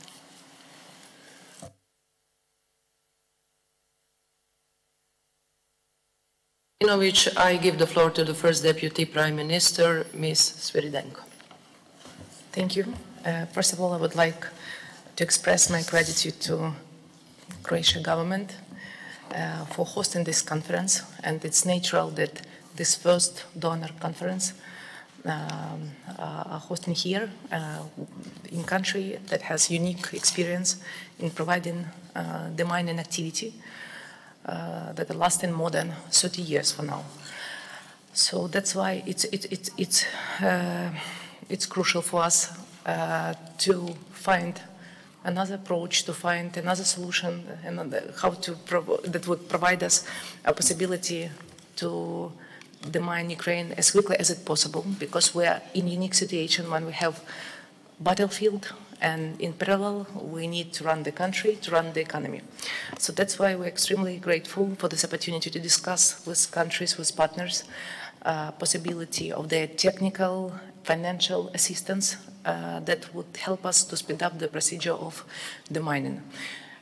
For Ukrainian government, demining action is top priority for the next years, and it's obvious that it's a basic prerequisite for reconstruction and recovery, and it's basic requisite for returning Ukrainians that are living abroad back to our country. 6 million Ukrainians temporarily displaced because of the war-scale invasion, and of course providing security for them, it's a prerequisite for their returning back to Ukraine. So today we also discussed the draft for the mine action strategy. It's going to be the basic document for all Ukrainian players and also for the international partners as well. And I think that good coordination is one of the key of successful implementation of mine strategy on the ground. So that's why I hope that tomorrow we will be able to discuss all pillars of the future mine action strategy, and we will be able also to discuss innovative approach for providing mine action in Ukraine, as it's obvious that Ukraine today is the most contaminated country in the world, and it means that we need to emphasize on survey, on technical, non-technical survey, and we need to emphasize on using of innovative technology of AI, drones, so to speed up the procedure of survey and on returning the land to release as quickly as it's possible. So hope that tomorrow is going to be an effective day, and hope that this conference will become a good practice for other countries to host such conference until the last mines will be taken away from Ukraine's land. Thank you. Thank you, Ms. Veridenko. Dear colleagues, once again, thank you for coming. Until the next occasion, best regards.